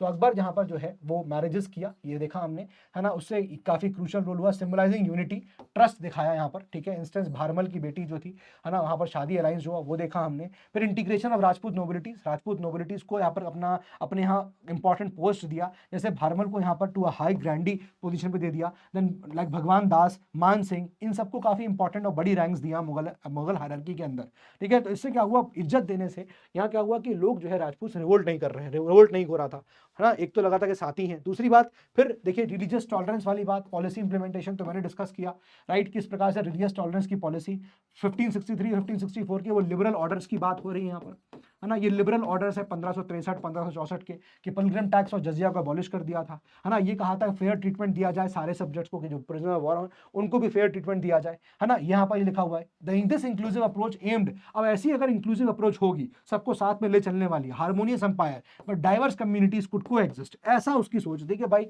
अलग अलग कम्युनिटी के लोग जो है यहाँ पर इसको क्या करें, को एग्जिस्ट कर पाए। Akbar willingness to allow autonomy to the Rajput Rajas further solidified his empire. देखिए मैंने आपको कल ही बोला था कि इस तरह के चैप्टर जब होते हैं, थोड़े सेंसिटिव टॉपिक्स होते हैं, आप लोग अपने एग्जाम के पर्सपेक्टिव से पढ़ रहे हैं तो प्लीज़ आप अपने एग्जाम के हिसाब से ही पढ़िएगा, और आप इसको दिल पे मत लीजिएगा, ठीक है। आप लोग क्योंकि एस्पिरेंट्स हैं, so please don't fight on these issues. मेरा काम है पढ़ाना, इसलिए मैं आपको ये सब टॉपिक्स जो बता भी रहा हूँ, आप देख सकते हैं कि मैंने आपको इसलिए यहाँ पर किताब भी खोल के बताई कि जो भी लिखा हुआ है इस किताब में लिखा हुआ है, उसके थ्रू यहाँ पर हम लोग डिस्कस कर रहे हैं, ठीक है। तो ऐसा कोई मेरा ओपिनियन खुद से नहीं है, ठीक है। Disclaimer is on, right. Challenge यहां पर मेवाड़ से रहा। राणा प्रताप की बात हमने करी थी, राणा प्रताप डिफाइंस, वो यहां पर सुजरानिटी जो है अकबर की एक्सेप्ट नहीं करते हैं, है ना। While most Rajput states Akbar Mughal की सुजरानिटी में आ जाते हैं, लेकिन मेवाड़ अंडर महाराणा प्रताप स्टॉन्चली रजिस्टर्ड, वो रजिस्ट करता है। बैटल ऑफ हल्दीघाटी भी हुई। हल्दीघाटी की बैटल यहाँ पर कॉन्फ्लिक्ट जो था उसमें स्टेलमेट हुआ, कोई हार नहीं कोई जीत नहीं, Rana Pratap employing guerrilla warfare.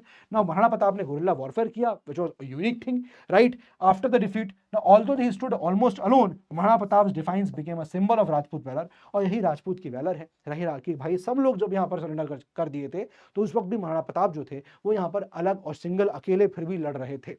ये चीज यहाँ पर हो गई, एंड कभी भी यहाँ पर जो है महाराणा प्रताप कभी भी डिफीट फेस नहीं करते हैं। ये बात यहाँ पर एक फैक्चुअली करेक्ट बात है, ठीक है। अब ये इंटरनल क्राइसिस, ठीक है, अकबर की क्या पॉलिसी। चलिए अब ये आता है गुजरात, बिहार और बंगाल की बात। तो गुजरात को कैप्चर किया, बिहार कैप्चर किया, बंगाल कैप्चर किया। अब यहाँ गुजरात की बात करेंगे तो यू विल सी कि अकबर जो है वो क्या करता है 1572 में, you will find swiftly advanced on Ahmedabad with via Ajmer. Ajmer के थ्रू अहमदाबाद पहुंचता है और डिफीट करता है गुजरात के रूलर मुजफ्फर शाह को विद मिनिमल रेजिस्टेंस। और गुजरात जब जीत जाता है अकबर, तो उसके बाद बुलंद दरवाजा बनवाता है फतेहपुर सीकरी में।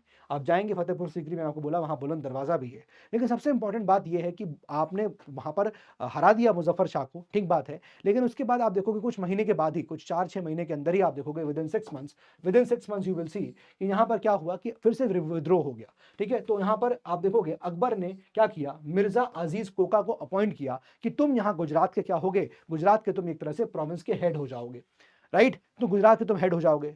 जब यहाँ पर मिर्जा अजीज को दे दिया तो रिवोल्ट हो गया। जब रिवोल्ट हो गया तो यहाँ पर विद इन 6 मंथ्स रिवोल्ट हो गया। जब रिवोल्ट हुआ तो अकबर की सबसे अच्छी बात यह थी कि मैंने आपको बताया था कि हुमायूं ने गलती करी थी। जब गुजरात उसके हाथ से निकल गया था, हुमायूं के हाथ से, और अस्करी आके बता रहा है कि भैया भैया गुजरात निकल गया है, तो उस वक्त क्या बोला था हुमायूं ने? हुमायूं ने कहा ठीक है जानो, बाद में देखेंगे। तो वो हुमायूं का ब्लंडर था, उसको जाना चाहिए था और फिर से उसको कंसोलिडेशन करना चाहिए था, क्योंकि अभी बहादुर शाह इतना जो है वो ताकतवर नहीं होता, कहीं तो वीक रहता। लेकिन यहां पर आप देखिए अकबर ने यही काम किया कि जब गुजरात कैप्चर किया और 6 महीने के अंदर ही फिर से विद्रोह हो गया, तो अकबर फिर से वापस जाता है गुजरात की तरफ। और इस बार आप देखोगे वेरियस रेबेलियस ग्रुप, जैसे आप देखोगे इख्तियार उल मुल्क और Mohammad Hussain Mirza revolted against Mughal rule, ये लोग यहाँ पर मुगल के रूल के खिलाफ रिवोल्ट कर देते हैं। This led to the Mughal governor ceding territories, और मुगल गवर्नर जो होता है यहाँ पर वो वहां से भाग निकलता है।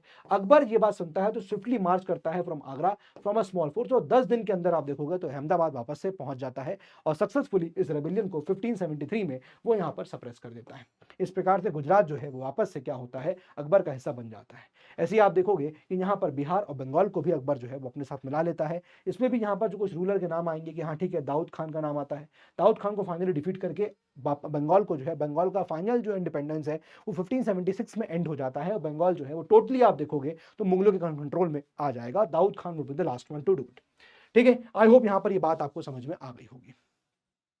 Now rebellion and further expansion, अब ये रेबेलियन होता रहेगा। आप देखो कई बार क्या होगा, नाउ फिर से रेबेलियन हुआ बंगाल के अंदर, बिहार, गुजरात के अंदर, नॉर्थ वेस्ट में डिससैटिस्फैक्शन अरोज हो रहा था, बिकॉज अकबर का जो एडमिनिस्ट्रेशन था बड़ा स्ट्रिक्ट था। ये बहुत कई जगह आप देखोगे बड़ा यहाँ पर बड़ा सप्रेशन हो रहा था, बड़ा वो लोगों पर अत्याचार भी कर रहा था, कई जगह ऐसा भी हो रहा था। तो अकबर का स्ट्रिक्ट एडमिनिस्ट्रेशन ऑफ जागीर्स, डार्क system, resumption of revenue free grants, all these things, है ना, religious divines unhappy with Akbar's liberal views fuel discontent. तो अकबर के खिलाफ अभी भी डिसकंटेंट बना हुआ था, और इस वजह से आप देखोगे mismanagement by local officers led to rebellions. Akbar के टेन्योर में अभी भी रिबेलियन हो रहे थे। Rebels declaring Akbar's brother, Akbar का भाई मिर्जा हाकिम को अपना राजा बना दिया गया। मतलब ऐसा बोला गया कि मिर्जा हाकिम को हम जो है अब राजा मानते हैं। कौन? अकबर के जो विद्रोही थे, अकबर के जो यहाँ पर ऑपोजिशन में थे। तो अकबर ने यहाँ पर अब फिर से राजा तोयरमल को यहाँ पर अब डिप्लॉय किया और शेख फरीद बख्शी को यहाँ पर भेजा। सक्सेसफुली इस तरह के यहाँ पर विद्रोह को सप्रेस कर दिया गया।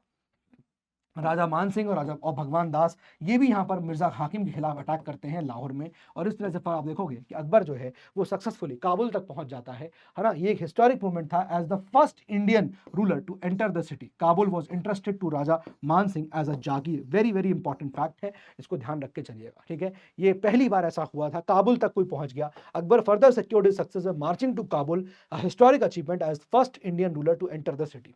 काबुल पहुंचने वाला पहला रूलर यहाँ पर ये हो गया। तो आई होप आपको ये कहानी जो है यहाँ पर समझ में आ गई होगी, किस प्रकार से अकबर की कहानी चली है। अब देखिए पंजाब और नॉर्थ वेस्ट की कहानी भी कुछ इस प्रकार से ही है। ठीक है, इसको ठीक है हमने बस, ठीक है, ये भी कैप्चर हो गया। कुल मिला के अकबर ने पूरा नॉर्थ का एरिया कैप्चर करके बैठ गया था। ठीक है, देन फाइनली 1605 में अकबर की डेथ होती है। उसको सिकंदरा में आप देखोगे तो दफना दिया गया, राइट, डिसेंट्री हो जाता है, उसकी डेथ हो जाती है। और फिर यहाँ पर एक और फैक्ट है कि शेख अहमद सिरहिंदी एक सूफी सेंट थे जो कि अकबर की पॉलिसी से यहाँ पर आइडियोलॉजी से मेल नहीं खाता था उनका। ठीक है, ये सब चीजें हैं। एंड नाउ ये जो आपका आर्किटेक्चर वाला पोर्शन है ये आर्ट एंड कल्चर के अंदर डेफिनेटली कवर किया जाएगा। ठीक है, तो वहां पर इसके लिए हम तब देखेंगे। अब आते हैं हम लोग नाउ आप ना एक बार इसको जरूर देख लीजिएगा, इसको जरूर देख लीजिएगा। अगर आपका किताब है तो प्लीज गो थ्रू दिस। ये आपका टाइमलाइन जो है ना ये काफी हेल्पफुल रहता है कि कब क्या क्या हुआ था। Although year is not that important, but एक हायरार्की आपको देखने को मिलेगी, तो आपको समझ में आ जाएगा कि अच्छा ठीक है, पहले पानीपत की लड़ाई है, फिर उसके बाद आप देखोगे कि ग्वालियर पे हमने देखा था कि भाई ग्वालियर और मालवा ये एक साथ यहाँ पर कैप्चर किया गया था, और गोंडवाना भी हो गया, है ना। फिर उसके बाद ये लिबरल ऑर्डर्स आए थे, ये वाले पिलग्रिम टैक्स और जजिया, और फिर 64 में गोंडवाना कैप्चर हुआ था। तो देख रहे हैं आप किस प्रकार से हुआ। ठीक है, 68 में चित्तौड़ हुआ, फिर 69 में आप देखोगे रणथंबोर हुआ, फिर आप देखोगे 70 में मारवाड़, बीकानेर और जैसलमेर हुआ, 71 में आगरा टू फतेहपुर सीकरी अकबर शिफ्ट हो गया। तो फतेहपुर सीकरी मैंने ना रिहायशी इलाका है, देखिएगा। वहीं पर आप देखोगे फतेहपुर एक है, सीकरी अलग है। Sikri is the residential place, Fatehpur basically आप देखोगे यहाँ बुलंद दरवाजा है, सलीम चिश्ती की वहाँ पर दरगाह भी आपको देखने को मिलेगी। ठीक है, तो इस प्रकार से इनको ध्यान रखिएगा। फिर बंगाल बिहार को कैप्चर किया गया, गुजरात का एक्सपीडिशन हमने देखा, गुजरात जीतने के बाद 1575 में बुलंद दरवाजा बनवाता है, राइट। 76 में आप देखोगे हल्दी घाटी की लड़ाई हो रही है, 79 में आप देखोगे कि वो अपने आप को एक डिग्री पास करता है इनफैलिबिलिटी की, वही कि भाई मैं ही चीफ इमाम हूँ, वही वाली बात जो हमने पढ़ी है रिलीजियस पॉलिसी में। तो इस प्रकार से चीजें जो है वो अकबर की हैं, हेंस आप देख सकते हो उसको। चलिए, तो बहुत सारे यहाँ पर और भी चीजें हैं, अब लैंग्वेज वगैरह की चीजें हैं जो कल्चर के पार्ट बनेंगी, कि पर्शियन लैंग्वेज जो है इंपॉर्टेंट है, जो प्रोमिनेंस गेन करती है अकबर के रेन में, with figures like Abul Fazl, Abul Faizi, Abul Qadir, Badauni, Khwaja Nizamuddin Ahmad Harani, Muntakhab अल अकबरी, उतबी और नाजरी, ये लिटरेचर को यहाँ कॉन्ट्रीब्यूट करते हैं अकबर के पीरियड में, ध्यान रखिएगा। अकबर ने हिंदी पोइट्स जैसे कि तुलसीदास फॉर हिज हिंदी रामायण, इनके लिए जाने गए, Ramcharitmanas being one of the most influential figures in the Mughal court. Mughal court में यू विल फाइंड कि Tulsidas and Ramcharitmanas, Tulsidas for known for his Hindi Ramayana, Ramcharitmanas के लिए जानी गई है, तो Tulsidas was a Hindi poet in the court of Akbar. ठीक है, इस तरह की कुछ चीजें यहाँ पर आपको पता होनी चाहिए। बाद में मैंने, आप देखो यहाँ पर कुछ कुछ चीजें हैं, तो ये बात हमने डिस्कस करी हुई है। देखिए सबसे ऊपर क्या होता था, एम्परर है। अब एम्परर जो है वो पूरे प्रोविंस को यहाँ पर क्या कर रहा है, ये एम्परर के पास सारी तरह की पावर है, मिलिट्री पावर भी थी और जुडिशियल पावर भी थी। फिर आता है वजीर। वजीर जो है उसका काम क्या है, बेसिकली आप देखोगे कि वजीर जो है वो एक तरह का क्रूशियल लिंक है रूलर और एडमिनिस्ट्रेशन के बीच में। ठीक है, ध्यान रखिएगा, जैसे बैराम खान जो है वो यहाँ पर अकबर का वजीर हो गया, अकबर का वजीर था।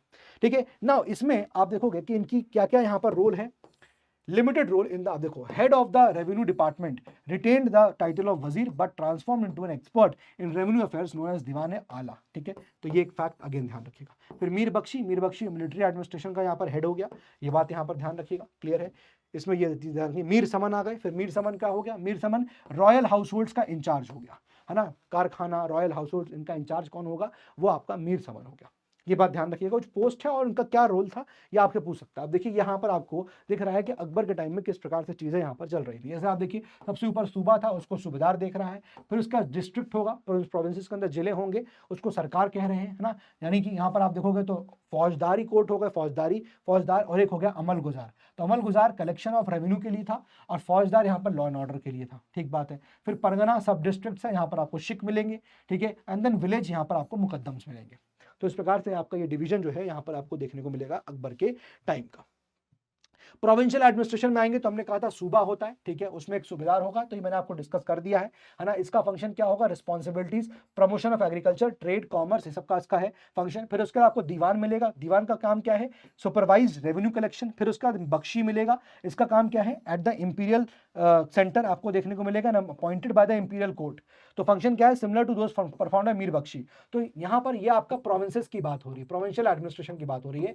तो यहाँ पर जो मीर बख्शी परफॉर्म कर रहे हैं वही आपको यहाँ पर देखने को मिलेंगे, कौन, ये the Bakhshi in the provinces carry out the same function जो मीर बख्शी फॉलो कर रहे हैं। ठीक है, ये हमने यहाँ पर देखा। अपार्ट फ्रॉम दैट फिर हमने देखा क्या, यहाँ पर यू विल फाइंड सरकार होते थे। सरकार मतलब वही टू क्रूशियल फंक्शंस थे इनके, एक तो फौजदार वाला और एक अमल गुजार, जो अभी हमने वहां पर चार्ट में देखा था, क्लियर है। तो ये सब चीजें हैं, बाकी हमने इसका यस ये सिस्टम तोदरमल वाला ये हमने डिस्कस कर दिया, दहसाला सिस्टम को हमने यहाँ पर देखा, ठीक है। तो ये आप देख सकते हैं, Todarmal implemented a uniform approach toward introducing standardised land measurement, introduce किया, क्लासिफिकेशन, फिक्स रेट्स लगाए। दहसाला सिस्टम में 1850 में अकबर ने दहसाला सिस्टम को इंट्रोड्यूस किया। अब revenue was determined based on the average yield of the land over the past 10 years, ठीक है ना। तो दह साला 10 से हो गया, तो 10 ईयर्स 10 ईयर्स के यहाँ पर सिस्टम बनाया गया। This system considered local prices and Parganas with similar productivity way group for assessment. तो यहाँ पर मैंने आपको दहसाला सिस्टम भी बता दिया जितना आपको यहाँ पर रिक्वायरमेंट है समझने की, ठीक है। फिर उसके बाद लैंड की कैटेगरीज थे, हमने लैंड की कैटेगरीज भी देख लिए हैं, है ना। लैंड रेवेन्यू सिस्टम कैसा था वो हमने यहाँ पर देख लिया, क्या क्या चीजें होती थी, है ना। All these have been discussed. फिर उसके बाद आप नीचे आओगे तो यहाँ पर हम ये भी चीज देख ली गई है। अच्छा, ये ध्यान रखिएगा कि अकबर ने यहाँ पर इंट्रोड्यूस किया था standardization of measurement of land. He introduced a standardized measurement unit called Ilahi Gaz. ध्यान रखिएगा, इंपॉर्टेंट फैक्ट है ये, इंपॉर्टेंट फैक्ट है कि इलाही गज किसने यहाँ पर इंट्रोड्यूस किया।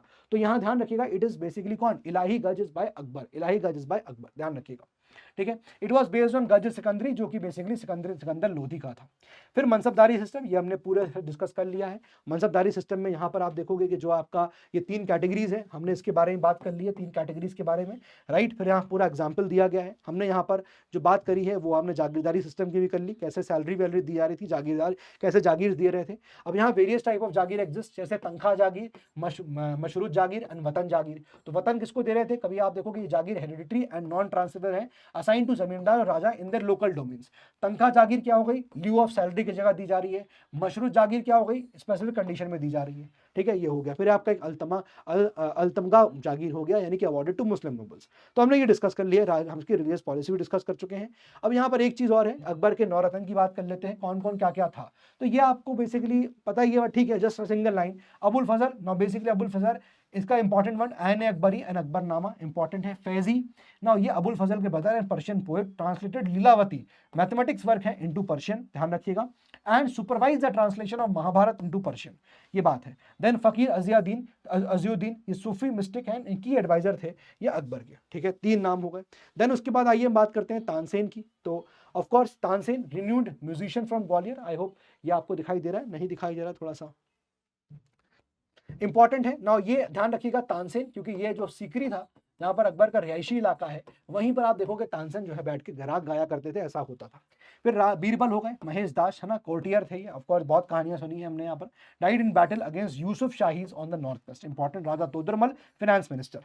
ठीक है, ये बात ध्यान रखिएगा। देन उसके बाद Raja Man Singh, trusted general and mansabdar, grandson of Akbar's father in law. Then Abdul Rahim Khan Khan, of course Bairam Khan का ये लड़का था, ग्रेट पोएट था। Devotee of lord Krishna despite being Muslim by birth, very important point, translated Baburnama into Turki में ये ट्रांसलेट करी है अब्दुल रहीम खान ने। देन मिर्जा अजीज कोका, ये वही also known as Khan Azam और Koltash, leading noble and foster brother of Akbar, served as the subedar of Gujarat. ठीक है, ये हमने देखा भी था, अकबर ने यहाँ पर डिप्लॉय किया था। सो आई होप अकबर के बारे में हमने काफी कुछ यहाँ डिस्कस कर लिया है, काफी अच्छे से इन सब बातों को हमने यहाँ पर कवर कर लिया है। चलिए, अब हम यहाँ पर जो बात करेंगे वो होगी जहांगीर की, और जहांगीर की कहानी को यहाँ पर आइए हम लोग डिस्कस करते हैं। क्लियर है यहाँ तक बात? तो मैंने लिखाया था वो भी मैंने आपको 35 ऑड मिनट्स, 38 ऑड मिनट्स में पढ़ाया, एंड देन उसके बाद I took nearly half an hour, 25 minutes to basically deal with the entire, जो यूपीएससी वाला की किताब में भी आपको जो मोटे मोटे आपको फैक्ट्स दिए मैंने वो भी आपको यहाँ पर कवर करा दिए। तो अकबर एक अच्छे अमाउंट में कवर हो गया। आपके पास यूपीएससी वाला बुक है तो डेफिनेटली आप उसको गो थ्रू करिए। अब गद्दी बैठा है जहांगीर। नाउ यू सी 1605 में जब अकबर की डेथ होती है तो जहांगीर गद्दी बैठता है। अब जहांगीर वो औलाद है अकबर की एक्चुअली कोई औलाद नहीं हो रही होती है। ठीक है, अकबर जो है वो जाता है और सलीम चिश्ती से मुलाकात होती है। तो सलीम चिश्ती जो कि एक सूफी सेंट थे, वो कहते हैं कि तुमको जो है हरका बाई से एक लड़का होगा। और फिर उसके बाद जब वो लड़का हुआ तो इसलिए अकबर ने उसका नाम जो है वो सलीम रखा था, and he later on came to be known as Jahangir. उसको बाद में जहांगीर के नाम से जाना गया। 1605 में गद्दी बैठा और वो रूल करेगा 1627 तक, और फिर उसका शाहजहां आ जाएगा 1628 से, और वो रूल करेगा 1656 के आसपास तक। ठीक है, तो यहाँ पर जहांगीर गद्दी बैठा है 1605 1627। बहुत बड़ा ड्रंकर्ड है ना। हम मूवी देखते हैं, अगर आपने मूवी नहीं देखी है मुगले आजम तो जरूर देखिएगा। बहुत बड़ा ड्रंकर्ड है ये, और ये आप देखोगे तो अनारकली के इश्क में जो है बहुत तरह से डूबा हुआ था। ये पॉलिटिक्स में इंटरेस्ट नहीं रखता था, और इसीलिए आप देखोगे कि यहाँ पर मौका मिलेगा नूरजहां को। अब नूरजहां कौन थी? क्या हुआ कि जहांगीर जो है एक बार गया था मीना बाजार एक तरह का बाजार, जहाँ पर बेसिकली इट्स बेसिकली अ बाजार, जहाँ पर आप देखोगे कि वो लेडीज मार्केट ज़्यादा है। तो वहाँ पर गया जहांगीर, और वहाँ पर उसकी नज़र जो है नूरजहां पर पड़ती है। नूरजहां बेसिकली ये नज़र पड़ी तो उसको बड़ी खूबसूरत लगी कि बड़े अच्छी खूबसूरत लग रही है यार, शादी करेंगे इससे, हम शादी करेंगे। तो मीना बाजार नूरजहां से मिली। तो नूरजहां जो है वो सलीम की यानी कि जहांगीर की 20th वाइफ बनती है। इनफैक्ट आप देखोगे कि ऑलरेडी शादी हो चुकी होती है कोई अफगान चीफ से। ठीक है, बाद में फिर आप देखोगे डेथ हो जाती है, तो फिर Nurjahan marries becomes the 20th wife of Jahangir. अब वो जहांगीर की बीसीबी बनी ना। जहांगीर की बीसीबी बनने के बाद उसने देखा कि यहाँ पर तो Jahangir is inactive in the politics, तो उसने फिर जहांगीर के साथ 2020 खेलना स्टार्ट कर दिया। ठीक है, उसने 2020 खेलना स्टार्ट कर दिया। सबसे पहले आप देखोगे कि अब वो देखा कि जहांगीर कोर्ट आता ही नहीं है, जहांगीर कोर्ट आ ही नहीं रहा है। तो उसने यहाँ पर क्या किया, नूरजहां ने एक जनता ग्रुप बनाया। अब जनता ग्रुप में क्लोज ग्रुप था। ये होता है ना कि हम लोग इंस्टाग्राम पे स्टोरी शेयर करते हैं, क्लोज फ्रेंड्स कर देते हैं, है ना। कोर ग्रुप होता है, डिसीजन मेकिंग ग्रुप होता है। तो वो जनता ग्रुप उस प्रकार का। तो उसने यहाँ पर कुछ 4 लोगों को रखा है इसमें। पहला उसने खुद को रखा नूरजहां, फिर उसके बाद उसने अपने भाई असफ अली को रखा, फिर उसके बाद उसने अपने बाप दैट इज नूरजहां खुद रखा, अपने बाप इत्मादुद्दौला को रखा, अपने भाई को रखा, खुद को रखा और शाहजहां को रखा। शाहजहां जो है वो जहांगीर का लड़का, जहांगीर के यहाँ पर दो लड़के के बारे में जान लीजिए पहले। एक का नाम खुसरो था और एक का नाम खुर्रम था। ठीक है, अब यहाँ पर क्या होता है, खुसरो का रिवोल्ट हो जाता है। खुसरो का जब रिवोल्ट होता है जहांगीर के खिलाफ, तो खुर्रम ही जो है उसको यहाँ पर उस रिवोल्ट को सप्रेस कर देता है। खुर्रम मतलब शाहजहां, खुर्रम का ही नाम पहले क्या था, शाहजहां का नाम पहले क्या था, खुर्रम। तो खुर्रम जो है वो क्या करता है, इस खुसरो के रिवोल्ट को सप्रेस कर देता है और अपने भाई को एलिमिनेट भी कर देता है। आप ये देखिए कि स्ट्रगल ऑफ सक्सेशन चलता जा रहा है, चलता जा रहा है। ठीक है ना? तो यहाँ पर आप देखिए जहांगीर जो है वो एक तरह से जहांगीर के टाइम पे ही ये रिवोल्ट हुआ और शाहजहां ने इस रिवोल्ट को एलिमिनेट करके इस रिवोल्ट को सप्रेस करके और अपने भाई को मार दिया। अब शाहजहां अकेले बचा हुआ है यहाँ पर। ठीक बात है। अब यहाँ जब ये नूरजहां है तो नूरजहां के दिमाग में एक गेम चल रहा था कि मैं अपनी बेटी की शादी जो है किसी मुगल प्रिंस से करवा दूंगी, है ना? और वही चाहती थी। तो बेसिकली उसकी बेटी थी नूरजहां की लाडली बेगम। लाडली बेगम उसकी डॉटर थी and she wanted, Nurjahan wanted कि लाडली बेगम की शादी किसी रॉयल मुगल प्रिंस से हो जाए और फिर उसको गद्दी बिठा दें, हिंदुस्तान का बादशाह बना देंगे, काम हो जाएगा। क्योंकि नूरजहां तो एक्टिव है ही और जहांगीर को इससे टाइम नहीं, इससे फुर्सत ही नहीं है। चला जा रहा है हिसाब किताब। ठीक है, अब असफ अली का यहाँ पर खेल हो गया। Asaf Ali was the brother of Nurjahan और असफ अली की भी यहाँ बेटी थी, इसका नाम था अर्जुमंद बानो। यही चल के आगे इसको मुमताज महल कहा गया, जिसकी शाहजहां से शादी हो जाती है। तो ये खेल कैसे हो गया यहाँ पर? अब यहाँ पर यही खेल था कि भाई नूरजहां चाहती थी कि शाहजहां से शादी हो जाए, सॉरी नूरजहां चाहती थी कि किसी रॉयल प्रिंस से शादी हो जाए। लेकिन और इसीलिए बस जरूरी ये था कि अगर ऐसा करना है तो इट इज इंपॉर्टेंट कि शाहजहां को दूर करना पड़ेगा कोर्ट से। अब शाहजहां को कोर्ट से दूर करना पड़ेगा, खुसरो का एलिमिनेशन हो चुका है, शाहजहां को दूर करना है। तो नूरजहां ने कहा शाहजहां से कि बेटा I know you are very talented person, मुझे पता है तुम्हारे अंदर बहुत बढ़िया खूबी है, तुम बहुत अच्छे वॉरियर हो, तुम गजब के कमांडर हो। तुम एक काम करो, जाओ दक्कन में जाओ और वहां पर अहमदनगर इन सबको जरा टैकल करो, क्या चल रहा है। शाहजहां कहीं ना कहीं गेम को समझ रहा था कि भाई ये तो गलत हो रहा है, मेरी ये जो माँ है यहाँ पर नूरजहां है, ये जानबूझ के मुझे जो है दूर भेज रही है, क्योंकि इसको पता है जहांगीर का तो इससे कुछ है ही नहीं, होशो आवाज नहीं रहता है, कभी भी जहांगीर का धड़ जो अलग कर दिया जाएगा और नूरजहां गद्दी को संभाल लेगी। तो Shahjahan never wanted to go. Shahjahan गया अपने बाप के पास, जहांगीर के पास, जहांगीर से कहा कि पापा पापा ये मम्मी जो है गलत काम कर रही है, ऐसा नहीं करना चाहिए मम्मी को, मम्मी ऐसा ऐसा बोल रही है, बताया उसने पूरी बात। तो जहांगीर ने कहा कि मतलब जहांगीर वाज लाइक कि ठीक है। पर यहाँ शाहजहां ने क्या किया, शाहजहां ने कहा ठीक है मैं चला जाऊंगा, लेकिन एक चीज चाहिए मुझे। जहांगीर ने कहा क्या चाहिए बताओ। उसने कहा पूरी आर्मी दे दो मुझे। जहांगीर इस बात पे आग बुला हो गया कि मतलब यार पॉइंट वाज दिस कि एक तरह से जहांगीर को लगा कि शाहजहां तो विद्रोह की बात कर रहा है, शाहजहां बगावत की बात कर रहा है, पूरी आर्मी अगर शाहजहां ले जाएगा तो फिर जहांगीर के बचेगा क्या। इस बात पे जो है यहाँ पर शाहजहां का रिवोल्ट हो गया और शाहजहां का रिवोल्ट होता है, शाहजहां वहां से निकल जाता है। वो जाता है, कई बार कोशिश करता है डेक्कन के अराउंड, कई बार कोशिश करता है कि वहां से दाल गल जाए, ईस्ट में कहीं दाल गल जाए, लेकिन कुछ नहीं होता, ही केम ही रिटर्न्स बैक। तो ये जो रिवोल्ट होता भी है यहाँ पर बेसिकली शाहजहां का, उसको सप्रेस करता है महाबत खान। महाबत खान बेसिकली सप्रेस करता है, तो नूरजहां ये सब चीजें देख रही होती है। नूरजहां ने देखा कि यार ये आदमी कौन आ गया, महाबत खान। और महाबत खान से जहांगीर इतना इंप्रेस था कि वो उसको बड़ा अपने क्लोज रखता था महाबत खान को। तो नूरजहां ने कहा कि बढ़िया तरीका ये है, इसके दोस्ती करो। नूरजहां ने कहा कि चलो आओ चलते हैं आइसक्रीम खाने के लिए। तो महाबत खान वाज लाइक कि यहाँ तो मैं पिघल गया, वो वाली कहानी यहाँ पर हो रही है।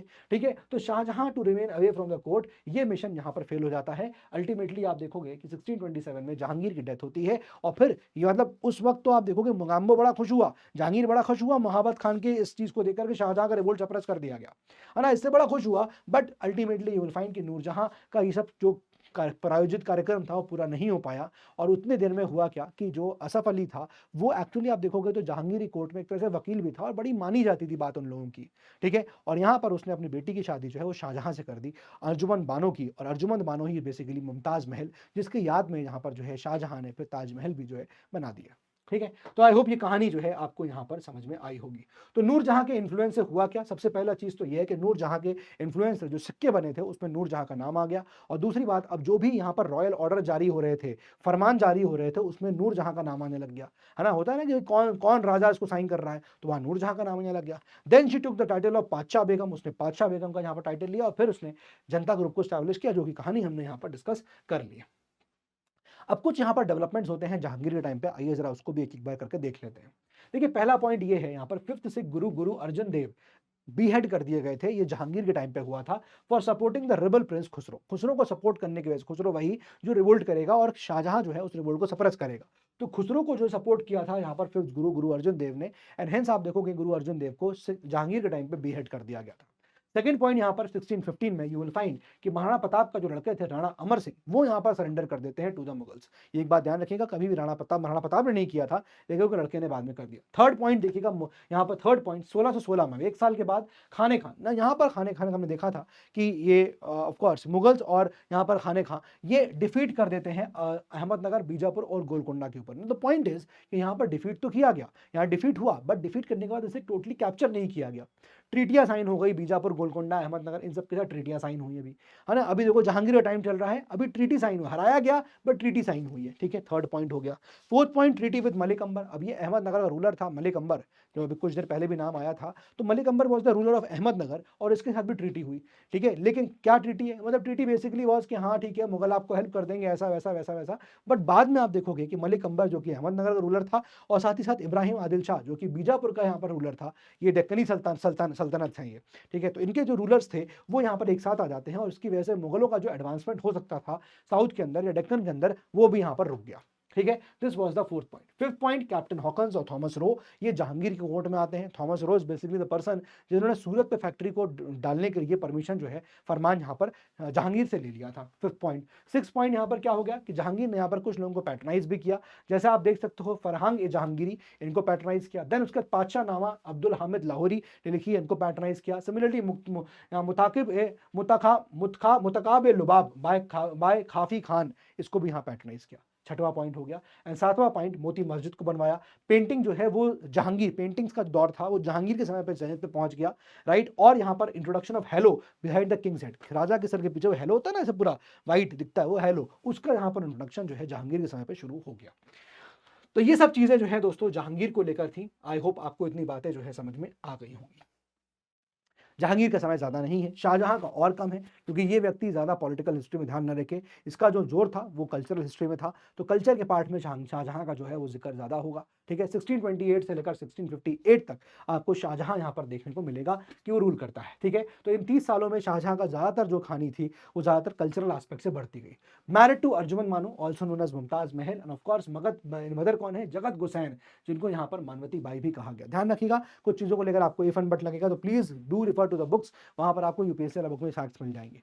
ना यहाँ पर शाहजहां की डेक्कन पॉलिसी हम एक बार देखेंगे, क्योंकि डेक्कन पॉलिसी शाहजहां की इसलिए इंपॉर्टेंट हो जाती है क्योंकि अहमदनगर को कैप्चर कर लिया गया था शाहजहां के टाइम पे। लेकिन मैं आपको बार बार बता रहा हूँ कि शाहजहां का टाइम था, लेकिन कैप्चर औरंगजेब ने किया था, बिकॉज वो उस वक्त का क्या था, वो प्रिंस है, लड़का है उसका, ठीक है। तो ये बात ध्यान रखिएगा यहाँ पर, ठीक है। तो एनेक्स्ड अहमदनगर 1636 में एनेक्स किया गया। बीजापुर के साथ ट्रीटी हुई 1636 में, और यहाँ पर गोलकोंडा के साथ भी ट्रीटी हुई, लेकिन ट्रीटी हुई, फर्दर यहाँ पर कैप्चरिंग नहीं हुई। कैप्चरिंग जाके औरंगजेब करेगा 1686 में, और गोलकोंडा कैप्चरिंग 1687 में होगी, ठीक है। ये औरंगजेब यहाँ पर करने वाला है। तो शाहजहां में कुछ खास नहीं है, कल्चरल एस्पेक्ट ज्यादा होगा। अब आगे बढ़ते हैं, now we are entering Aurangzeb. तो यहाँ पर बातों को बहुत ध्यान सुनिएगा कि औरंगजेब के टाइम पे क्या हो रहा था। देखिए, प्रॉब्लम ऑफ सक्सेशन आप यहाँ पर देख रहे हैं कि ये हो रही है। प्रॉब्लम ऑफ सक्सेशन क्या है कि देखिए, अकबर के यहाँ पर बेटे प्रिंस दानियाल था, प्रिंस सलीम था, जहांगीर था, इन दोनों के बीच में लड़ाई हुई थी जब अकबर था कि अगला बादशाह कौन बनेगा। तो जब सलीम जहांगीर गद्दी बैठता है तो आप देखोगे खुसरो और खुर्रम, इस टाइम में जब बाप जिंदा है तो उस वक्त भी आप देखोगे पहले रिवोल्ट हो गया है, और यहाँ पर खुसरो का रिवोल्ट हो गया जिसको शाहजहां सप्रेस करता है। शाहजहां के भी आप देखोगे यहाँ पर 4 लड़के थे, और वो 4 लड़के में दारा शिको, औरंगजेब, मुराद और शाह शुजा।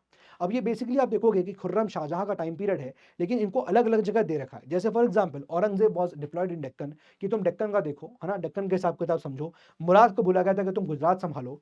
शाह शुजा को बोला गया था तुम बंगाल संभालो। आप देख रहे हो अकबर के टाइम पे ही गुजरात, बंगाल, डेक्कन, मालवा, ये सब कितना इंपॉर्टेंट रोल प्ले करता है। तो यहाँ शाहजहां के टाइम पे औरंगजेब को डेक्कन के लिए दिया गया था, मुराद को गुजरात संभालने के लिए बोला गया था, और शाह शुजा को बंगाल संभालने के लिए बोला गया था, और दारा शिकोह को कोर्ट में रखा गया था ना। यहाँ पर एक तरह की ये एक तरह का एक वो हो गई थी, एक अफवाह उड़ी थी कि भाई शाहजहां की तबीयत खराब है और कभी भी उसकी मौत हो सकती है। और ऐसे में जब ये बातें बाकी 3 भाइयों ने सुनी तो उनको लगा कि नहीं, जल्दी जल्दी हमको वहां पहुंचना चाहिए अपने पिताजी के पास, यानी शाहजहां के पास। अब यहाँ कोई प्रेम में नहीं पहुंच रहे थे, इनको डर ये था कि अगर पिताजी मर गए, यानी शाहजहां की डेथ हो गई, तो उसके बाद दारा शिकोह जो है गद्दी हड़प लेगा। ये नहीं होना चाहिए, और इसी डर की वजह से आप देखिए जरा, बाप जिंदा हैं और बेटे बंटवारे के लिए लड़ रहे हैं, बेटे गड्ढे के लिए यहाँ पर लड़ना शुरू हो गए हैं। औरंगजेब पहुंचा, औरंगजेब ने देखा कि अभी खुर्रम, बस ये अफवाहें उड़ी थी कि शाहजहां मर गया है, ऐसा कुछ हो गया है, या शाहजहां की तबीयत बहुत मर गया, बस तबीयत बहुत खराब चल रही है ना, क्योंकि बहुत दिन से कोर्ट ही नहीं आया था, हो सकता है लूज मोशन लग गए हो, भाई कोर्ट नहीं आ पाए। लेकिन अफवाह फैल गई कि शाहजहां की तबीयत बहुत खराब है और अब वो कभी भी चल बसेंगे।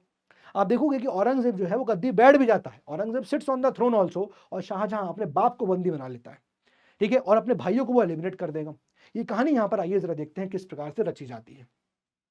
1657 में ये रूमर फैलना शुरू हो गए, शाहजहां अभी गद्दी बैठेगा 1658 तक, अभी ये रूमर फैलना शुरू हो गए कि शाहजहां इल हो गए और की तबीयत बहुत खराब है, ठीक है। All the sons run towards the capital, सभी लोग राजधानी की तरफ भागते हैं कि भाई यहाँ पर क्या होता है कि औरंगजेब और मुराद, अब देखिएगा ये लोग यहाँ क्या करते हैं कि ट्रीटी कर लेते हैं। क्या ट्रीटी करते हैं कि भाई हम लोग एक काम करते हैं, हम लोग साथ में चलते हैं, दारा शिकोह को पता है बाप मरने वाला है, कि हम लोग साथ में चलेंगे, दारा शिकोह को यहाँ पर क्या करेंगे, मार देंगे, जो ऑलरेडी कोर्ट में है, और उसके बाद हम लोग अपना जो टेरिटरी पिताजी का है, शाहजहां का टेरिटरी को आधा आधा बांट लेंगे। ये ट्रीटी जो है वो औरंगजेब और अपने भाई मुराद के साथ करता है, इसको बोलते हैं हम लोग ट्रीटी ऑफ औरंग, ठीक है। ये डिसाइड हुआ। यहाँ पर क्या हुआ कि अभी ट्रीटी साइन हुई, जब ये लड़ाई पहुंची, औरंगजेब और मुराद पहुंचे, दारा शिकोह पर अटैक किया, बैटल ऑफ धर्मट बोलते हैं इसको। ये बैटल लड़ी गई थी 16 अप्रैल 1658 में, ध्यान रखिएगा इस बात को। और यहाँ पर इस बैटल में औरंगजेब और मुराद एक तरफ थे और दारा शिकोह एक तरफ था। दारा शिकोह हार गया, औरंगजेब और मुराद यहाँ पर जीत जाते हैं। इस बैटल के बाद औरंगजेब ने जो है वो टेरिटरी को शेयर करने से रिफ्यूज कर दिया, जैसा कि ट्रीटी ऑफ औरंग में डिसाइड हुआ था, with Murad, and later killed him, और बाद में मुराद को मार भी दिया। तो औरंगजेब ने प्रॉमिस किया था मुराद के साथ कि हम तुम्हें ट्रीट करेंगे, ट्रीटी ये टेरिटरी बांट लेंगे, लेकिन ट्रीटी ऑफ औरंग को औरंगजेब ने नहीं फॉलो किया। एक बार जब दारा शिकोह को पहले हरा दिया बैटल ऑफ धर्मट में, अभी दारा शिकोह हारा नहीं है, है ना, अभी एक बार हराया गया है यहाँ पर। तो अभी आप देखोगे कि बस उसको एक तरह साइडलाइन कर दिया गया, यहाँ पर मुराद को औरंगजेब ने मार भी दिया, ठीक है। ये चीज हुआ, इसको बैटल ऑफ धर्मट बोलते हैं। अब यहाँ पर क्या होता है, reasons for the defeat of Dara Shikoh. Dara Shikoh क्यों हारता है पहली बार में? देखो कई सारे रीजंस हैं यहाँ पर। पहला रीजन ये है कि डिवाइडेड काउंसिल्स। अब जो शाहजहां का कोर्ट था, जहां दारा शिकोह था, उस कोर्ट में कई लोग ऐसे थे, डिवाइडेड थे, कि भाई कुछ लोग कहते हैं दारा शिकोह कॉम्पिटेंट है, कुछ लोगों का मानना था कि Dara Shikoh is not competent. इस तरह की बातें यहाँ पर आती थी, ठीक है। तो काउंसिल्स डिवाइडेड थे, इसलिए आप देखोगे कि एक यूनिक या फिर एक वन साइडेड सपोर्ट जो है वो दारा शिकोह को नहीं मिला। तो आधे लोग थे जो दारा शिकोह को सपोर्ट कर रहे थे और आधे लोग थे जो दारा शिकोह के खिलाफ थे, इसलिए यहाँ पर वो हार गया। Underestimation of the enemy by Dara. Dara ने यहाँ पर सोचा अरे ठीक है, औरंगजेब ही तो आ रहा है, भाई तो आ रहा है, इतना क्या कर देगा, मार थोड़ी देगा हमको, इस तरह की थॉट्स उसके आ रहे थे। Military commander change sides. अब यहाँ पर जो मिलिट्री कमांडर भी थे उस वक्त दारा शिकोह के साइड में, वो भी अपना रुख बदल देते हैं, वो भी अपनी साइड चेंज कर लेते हैं। राजा जय सिंह जिनको 7,000 का मनसब दिया और फिर उन्होंने अपनी साइड चेंज कर दी। He could not win the support of Rajput. सबसे बात थी कि दारा शिकोह जो है राजपूत का सपोर्ट यहाँ पर नहीं जीत पाया, और इस वजह से आप देखोगे कि दारा शिकोह जो है ये पहली लड़ाई जो है बैटल ऑफ धर्मट हार जाता है। फिर उसके बाद 16 अप्रैल के बाद एक महीने के बाद 1658 में फिर से एक लड़ाई होती है, और अब क्या होता है, दारा अटैक करता है औरंगजेब को, ठीक है। दारा अटैक करता है, इसको बोलते हैं बैटल ऑफ समूगढ़। इस बैटल में दारा फिर से हार जाता है, औरंगजेब जीत जाता है। फिर 1659 में जाके मार्च में फिर से दारा ने अटैक किया औरंगजेब को, और फिर उसके बाद दारा हार गया। इसको इसको कहते हैं बैटल ऑफ दिरई, उसमें फिर औरंगजेब जीत गया। तो आप देखो बार बार कोशिशें करी जा रही हैं दारा शिकोह के द्वारा कि प्रीलिम्स निकल जाए, प्रीलिम्स निकल जाए, प्रीलिम्स निकल जाए, लेकिन उसका प्रीलिम्स ही नहीं निकल रहा है। पहले बैटल ऑफ धर्मट, जिसमें यहाँ पर औरंगजेब और मुराद ने अटैक किया था, ट्रीटी ऑफ औरंग साइन करने के बाद उसमें दारा हार गया। फिर उसके बाद बैटल ऑफ समूगढ़, फिर यहाँ दारा हार गया और औरंगजेब जीत गया, जबकि दारा शिकोह ने अटैक किया था। और फिर उसके बाद 1659 में फिर बैटल ऑफ दिरई में फिर दारा हार गया, और इस बार दारा एस्केप कर गया, उसको पकड़ लिया गया अफगान के द्वारा, brings him to Aurangzeb. Aurangzeb के बाद पकड़ के ले आए दारा शिकोह को, और औरंगजेब जो है वो दारा को एलिमिनेट कर देता है, और इस तरह से दारा का लारा लारा हो जाता है। तो दारा लारा दोनों यहाँ पर क्या हो गए, हार गए। अब फाइनली एक भाई एलिमिनेट हो चुका है, दारा शिकोह एलिमिनेट हो गया है, मुराद पहले ही एलिमिनेट हो चुका था, एक भाई औरंगजेब खुद है। अब एक ही कहानी बचती है, और वो था शाह शुजा, और शाह शुजा को मार मार के शुजा दिया था। अब देखिए क्या हुआ, यहाँ पर बैटल ऑफ खाजवा होती है। बैटल ऑफ खाजवा में शाह शुजा हार गया, औरंगजेब इसको भी जीत गया। अब सारे ब्रदर्स एलिमिनेट हो चुके हैं, और औरंगजेब अब गद्दी पे बैठ गया। लेकिन ध्यान देने वाली बात यह है कि जब औरंगजेब गद्दी बैठा तो शाहजहां अभी भी जिंदा है, शाहजहां इज स्टिल अलाइव, ठीक है। ये बात यहां पर ध्यान रखिएगा। 1658 से रूल करना शुरू करेगा औरंगजेब, और उसके बाद आप ध्यान रखोगे कि वो 1707 तक रूल करता है। 1658 से 1707 तक वो रूल करता है। Now let us see the religious policy of Aurangzeb. देखो यहाँ पर again the point is disclaimer is on, क्योंकि काफी ज्यादा यहाँ पर डिस्प्यूटेड चीजें होती हैं, ठीक है। इसलिए यहाँ पर हम बहुत ही अच्छे तरीके से समझ बूझ के यहाँ पर अपना काम लें तो ज्यादा अच्छी चीज है। देखिए पहला चीज है स्ट्रिक्ट डिसिप्लिन है। Anyone talking against the interest of the state persist even if they were his children. यहाँ पर औरंगजेब एक यहाँ पर स्ट्रिक्ट एडमिनिस्ट्रेशन के लिए जाना गया, स्ट्रिक्ट डिसिप्लिन के लिए जाना गया, कि उसने बहुत ज्यादा स्ट्रिक्ट पनिशमेंट रखी थी। अगर अपने लोग भी, उसके बच्चे भी अगर मान लीजिए कुछ ऐसा स्टेट के खिलाफ काम करते हैं तो उसको पनिश किया जाएगा। एग्जाम्पल देखिए, प्रिंस मुअज्जम जो कि बेसिकली उसका बेटा था, ठीक है, उसने क्या किया था, इंटरफियर्ड इन गोलकोंडा, बहादुर शाह वन। तो यहाँ पर उसने यहाँ पर प्रिंस मुअज्जम ने इंटरफियर कर दिया था और इस वजह से देखिए औरंगजेब ने उसको 12 साल तक जेल में रखा था। दूसरी बात, shift from traditional policies of Akbar, Akbar की जो अभी तक पॉलिसीज थी उससे वो शिफ्ट कर गया। जैसे आप देखोगे क्या, उसने वापस से जजिया को री इंट्रोड्यूस कर दिया। औरंगजेब एक हार्ड लाइनर था, कट्टर मुसलमान वाला जो उसका इमेज है वो था यहाँ पर। डिस्ट्रक्शन ऑफ टेम्पल्स जो उसने यहाँ पर किए। फिर उसके बाद आप देखोगे यहाँ पर और पॉइंट भी हैं, स्टॉप्ड इंस्क्राइबिंग कलमा ऑन कॉइन, सिक्कों पे कलमे लिखे जाते थे, कलमा जैसे एक होता है ना, आप ऐसा समझ लो कि कोई आयत हो गई वो, तो कुरान पे वो लिखा हुआ है तो उसने कहा नहीं सिक्कों पे कलमे ही चलेंगे, क्योंकि कलमा जो है वो सिक्का गिर जाता है तो वो कलमा उस पर लिखा होगा तो किसी का हाथ पड़ रहा है, पैर पड़ रहा है, वो बेदबी हो रही है, डिसरिस्पेक्ट हो रही है, तो कलमा नहीं चलेगा, कलमा नहीं लिखा जाएगा। Discontinue festival of Navroz, Navroz के फेस्टिवल को डिसकंटिन्यू कर दिया। वाइन एंड इंटॉक्सिकेंट को टोटली यहाँ बैन कर दिया, कोई सिंगिंग नहीं हुई, कोई गाना नहीं गाएगा, कोई गुनगुनाएगा नहीं, है ना, ये सब नहीं होगा। साथ ही साथ उसने झरोका दर्शन भी जो है वो डिसकंटिन्यू कर दिया। झरोका दर्शन समझ रहे हो आप, कि जाली वाली जो होती थी ना, वहाँ पर आके आप देख सकते हैं, वो सब चीज़ों से मना कर दिया, ऐसा नहीं होगा। एंड यहाँ पर अपॉइंटेड मुतासिब्स, ये थोड़ा इंपॉर्टेंट है, आपके एनसीईआरटी में वर्ड आता है ये। मुतासिब्स कौन है? Officials who check if people are following sharia और लॉ, है ना, ये वो ऑफिशियल जो शरिया लॉ फॉलो हो रहा है, इस्लामिक लॉ फॉलो हो रहा है कि नहीं, वो यहाँ पर वो ऑफिसर्स को, यहाँ पर ऑफिशियल्स को मुतासिब्स यहाँ पर कहा जाता है। आइए अब देखते हैं कि पॉलिटिकल डेवलपमेंट्स नॉर्थ इंडिया में क्या चल रहे थे औरंगजेब के समय पे, यानी औरंगजेब गद्दी बैठा हुआ है तो नॉर्थ इंडिया में क्या सिनेरियो है वो थोड़ा यहाँ पर देखते हैं। देखिए इंपॉर्टेंट चीज यहाँ पर क्या है, पॉलिटिकल डेवलपमेंट्स नॉर्थ इंडिया में। अब यहाँ फोकस जो है औरंगजेब का वो कंसोलिडेशन के ऊपर है, कि जितना भी एरिया अभी तक हमारे जो उसके प्रोड्यूसर जीत के गए हैं उसको कब्जा करके रखना है, उसको पूरा कंट्रोल रखना है। एंड बैलेंस एक्सपेंशन किया, मतलब पहले इनिशियली आप देखोगे तो औरंगजेब जो है वो कंसोलिडेशन पे पहले फोकस करता है और ज्यादा एक्सपेंशन नहीं करता है, ठीक है। एक्शन अगेंस्ट डिसलॉयल रूलर्स, और जो भी रूलर्स थे डिसलॉयल होते थे उनके खिलाफ वो एक्सपेंशन, मतलब उनके खिलाफ वो काफी ज्यादा स्ट्रिक्ट एक्शन लेता था। एक तो ये चीज चल रही थी, ठीक है। अब आप देखिएगा नॉर्थ ईस्ट में क्या हो रहा था। अब देखिए revolts and challenges, and challenge was to suppress. अब हम बात करते हैं नॉर्थ ईस्ट की, तो नॉर्थ ईस्ट में क्या हो रहा था, हम नॉर्थ इंडिया की बात कर रहे हैं ना, तो यहाँ नॉर्थ ईस्ट में क्या हो रहा है, नॉर्थ ईस्ट में आप देखोगे असम और बंगाल की कहानी। तो बेसिकली असम में आप देखोगे वहां पर अहोम किंगडम था, बात समझिएगा इस चीज को। असम में क्या था, असम में अहोम किंगडम था।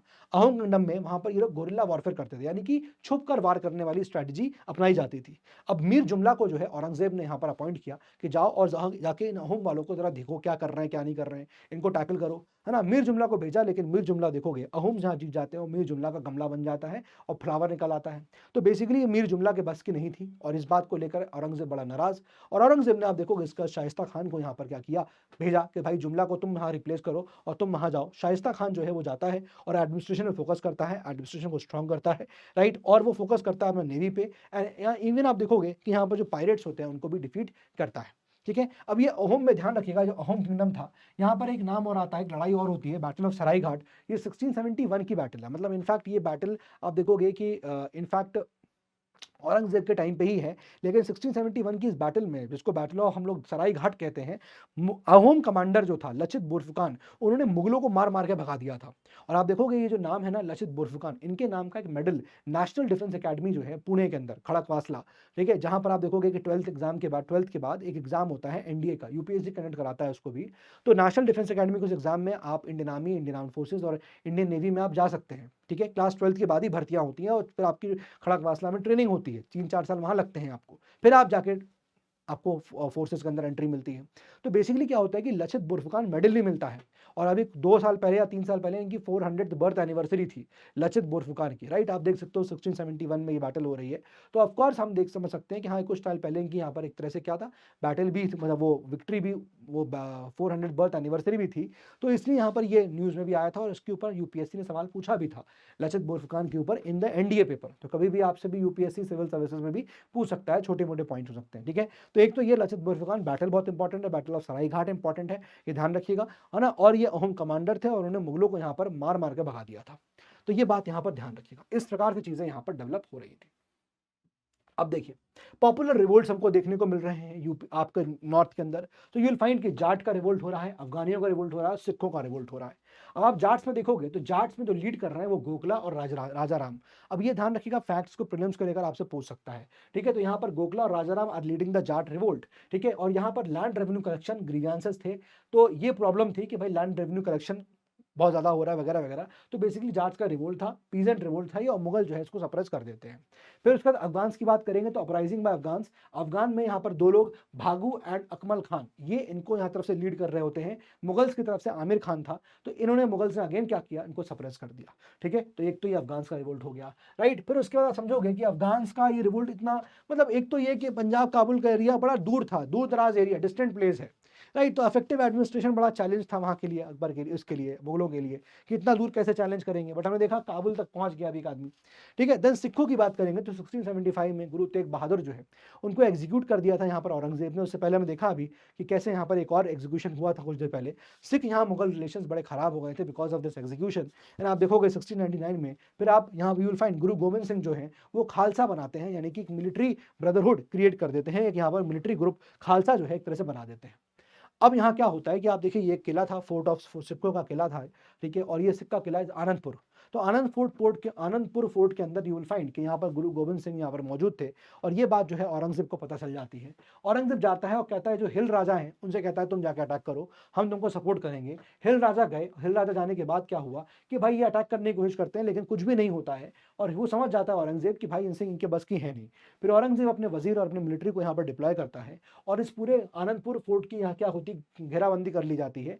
जब ये पूरी घेराबंदी हो गई तो उससे क्या हुआ, ये फोर्ट था वो पूरा कट ऑफ हो गया बाहर की तरफ से, यानी कि मान लीजिए अंदर कुछ किले के कुछ सब्जी वब्जी जानी है, कुछ यहाँ पर खाने पीने का सामान है, कुछ दवाइयाँ जानी है, तो वो नहीं जा पा रहा है। इसका मतलब fort is totally cut off from the outside. तो ऐसे में यहाँ पर 40 सिख थे, वो कहते हैं गुरु गोविंद सिंह जी से कि हमको शायद यहाँ पर सरेंडर करना चाहिए, है ना, ऐसा होना चाहिए। लेकिन गुरु गोविंद सिंह जी मना कर देते हैं। ये 40 सिख जो होते हैं वो एस्केप कर जाते हैं, निकल जाते हैं, लेकिन अल्टीमेटली बाद में वापस फिर आते हैं। फिर चीज़ें होती हैं कि हाँ ठीक है हमें एस्केप करना चाहिए, हमें सरेंडर करना चाहिए। फिर अल्टीमेटली जो है यहाँ पर गुरु गोविंद सिंह जी जो है वो मान जाते हैं। ठीक है, और यहाँ पर औरंगजेब से बात होती है। औरंगजेब को बोला गया देखो हम लोग यहाँ से निकल रहे हैं, जा रहे हैं, लेकिन यहाँ पर इसमें किसी भी हमारे लोगों को कुछ हार्म नहीं होना चाहिए। औरंगजेब कहता है ठीक है, नहीं होता है, नहीं होगा। जैसे ही लोग यहाँ से किले से निकले और जाने लगे तो बैटल ऑफ चमकौर साहिब यहाँ पर होती है, जिसमें औरंगजेब जो है वो कई सारे लोगों को यहाँ मार देता है, और जो लोग बच के एस्केप करके पहुँचते हैं तालवंडी, तो औरंगजेब तालवंडी पहुँच जाता है, और वहाँ पर जाके भी वो यहाँ पर इस तरह से लोगों को मारने लगता है। ये कहानी थी। अब आइए बात करते हैं मारवाड़ की ना। मारवाड़ में क्या हुआ, अभी एक इंपॉर्टेंट बात है यहाँ पर समझ लीजिएगा, मारवाड़ की कहानी और बची है। तो देखिए मारवाड़ के राजा थे जसवंत सिंह। जसवंत सिंह की डेथ होती है तो उसके बाद कायदे से देखा जाए तो उनका जो लड़के होंगे उनको गद्दी बैठना चाहिए। हाँ, कौन था, अजीत सिंह। तो जसवंत सिंह के लड़के कौन थे, अजीत सिंह। तो बेसिकली अजीत सिंह को सपोर्ट था किसका, दुर्गादास राठौर। ये अगेन इंपॉर्टेंट नाम है, ठीक है, क्योंकि दुर्गादास राठौर जी का यहाँ पर आप देखोगे प्रतिमा को भी अनवील किया गया था प्राइम मिनिस्टर मोदी जी के द्वारा, कुछ साल पहले की बात है ना, 2 साल पुरानी बात हो चुकी है, लेकिन ये नाम हेडलाइंस बनाया था। ठीक है, ऐसे ही आप देखोगे, बट औरंगजेब चाहता था कि जो उनका नेफ्यू है जसवंत सिंह का, दैट इज इंदर सिंह, वो गद्दी बैठ जाए। तो इंदर सिंह तो जाहिर सी बात है खुश हो गया औरंगजेब के साथ कि बढ़िया है यार, चलो हमको बनाया जा रहा है, अजीत सिंह गोली मारो, हटाओ उनको। जब ऐसा हुआ कि भाई औरंगजेब इसे सपोर्ट कर रहा है, दुर्गादास राठौर जी जो है वो अजीत सिंह को सपोर्ट कर रहे हैं, तो दुर्गादास राठौर ने हेल्प मांगने के लिए मेवाड़ की तरफ रुख किया। मेवाड़ वही मेवाड़ जहां हम लोग पढ़ते चले आ रहे हैं, राणा कुंभा, राणा सांगा, है ना, देन महाराणा प्रताप, इन सब चीज़ों सुनते चले आ रहे हैं। तो जब ऐसा हुआ तो औरंगजेब ने मेवाड़ के ऊपर अटैक कर दिया, राइट। अब जब यहाँ अटैक किया तो अब हुआ क्या कि एक तो ये कि मेवाड़ में जो लोग थे, ऑफकोर्स जो यहाँ पर राणा थे, तो उनको यहाँ पर गुरिल्ला वॉरफेयर आती थी, और गुरिल्ला वॉरफेयर मतलब छुप के अटैक करने वाला स्ट्रैटेजी बड़ी खतरनाक थी, और इस वजह से एक तो टैकल करना औरंगजेब को मुश्किल पड़ रहा था, और दूसरी बात औरंगजेब का एक लड़का था जिसका नाम था अकबर, ठीक है, और वो अकबर जो है बगावत कर देता है बाप से, और वो खुद गद्दी बैठना चाहता है। तो औरंगजेब को लगा कि ये क्या हो रहा है, गद्दी छिन रही है हाथ से हमारी, तो औरंगजेब को इमीडिएटली वापस लौटना पड़ गया अपनी गद्दी बचाने के लिए। इसलिए मारवाड़ के साथ, मेवाड़ के साथ जो यहाँ पर अटैक किया गया था, या जो लड़ाई शुरू हुई थी, वो कुछ भी उसका अगेन सोल्यूशन नहीं निकला, और फिर अल्टीमेटली मुगल मेवाड़ ट्रीटी जो है यहाँ पर फाइनली फिर से भी साइन होती है। तो आप अभी भी देखिए मेवाड़ अभी भी यहाँ पर क्या सबसाइड नहीं हो पाया। ठीक है, तो ये पूरी कहानी थी। नाउ फाइनली हम लोग अब नेक्स्ट लेक्चर में we'll move towards the Marathas, या फिर अगर वो लेटर मुगल्स होगा तो पहले वो करेंगे। बट कहानी कुछ इस तरह की है कि मुगल जो यहाँ पर बैठे हुए हैं ऊपर, राइट, अब वो नीचे जाना चाहते हैं डेक्कनी सुल्तान की तरफ, डेक्कनी स्टेट्स की तरफ। अहमदनगर कब्जा हो चुका है, अब बचा है बीजापुर और गोलकोंडा। ठीक है, ये दोनों यहाँ पर बचे हुए हैं। ठीक है, तो बीजापुर 1686 और गोलकोंडा 1687 में यहाँ पर जो है वो कंट्रोल किया जाएगा। और एक तरफ मराठास है, मराठा में हम लोग शाहजी भोसले, छत्रपति शिवाजी महाराज और छत्रपति शम्मा जी के बारे में यहाँ पर पढ़ेंगे हम लोग। ठीक है, तो इसका डिस्कशन हम लोग अपने नेक्स्ट क्लासेस में करेंगे, किस प्रकार से मुगल जो है वो अब इक्वेशन चेंज होगी। कभी क्या होगा कि मुगल जो है, अब देखो ये मराठास कैसे बनेंगे ये आपको नेक्स्ट क्लास में पता चलेगा, तो आपको समझ में आएगा कि मराठास जो है वो बीजापुर के ही फोर्सेस में ऑक्सिलरीज थे, तो ये वहां से टूट के निकल के अलग आते हैं, तो ऑब्वियसली ये इनको सपोर्ट करेंगे इनके खिलाफ। कभी कभी क्या होगा कि ये दोनों एक साथ आएंगे इनको रोकने के लिए, कभी कभी क्या होगा ये दोनों एक साथ आएंगे जब लगेगा कि भाई छत्रपति शिवाजी महाराज को तुम रोक ही नहीं पा रहे हैं, तो कई बार ऐसा होगा कि ये दोनों भी एक साथ आएंगे।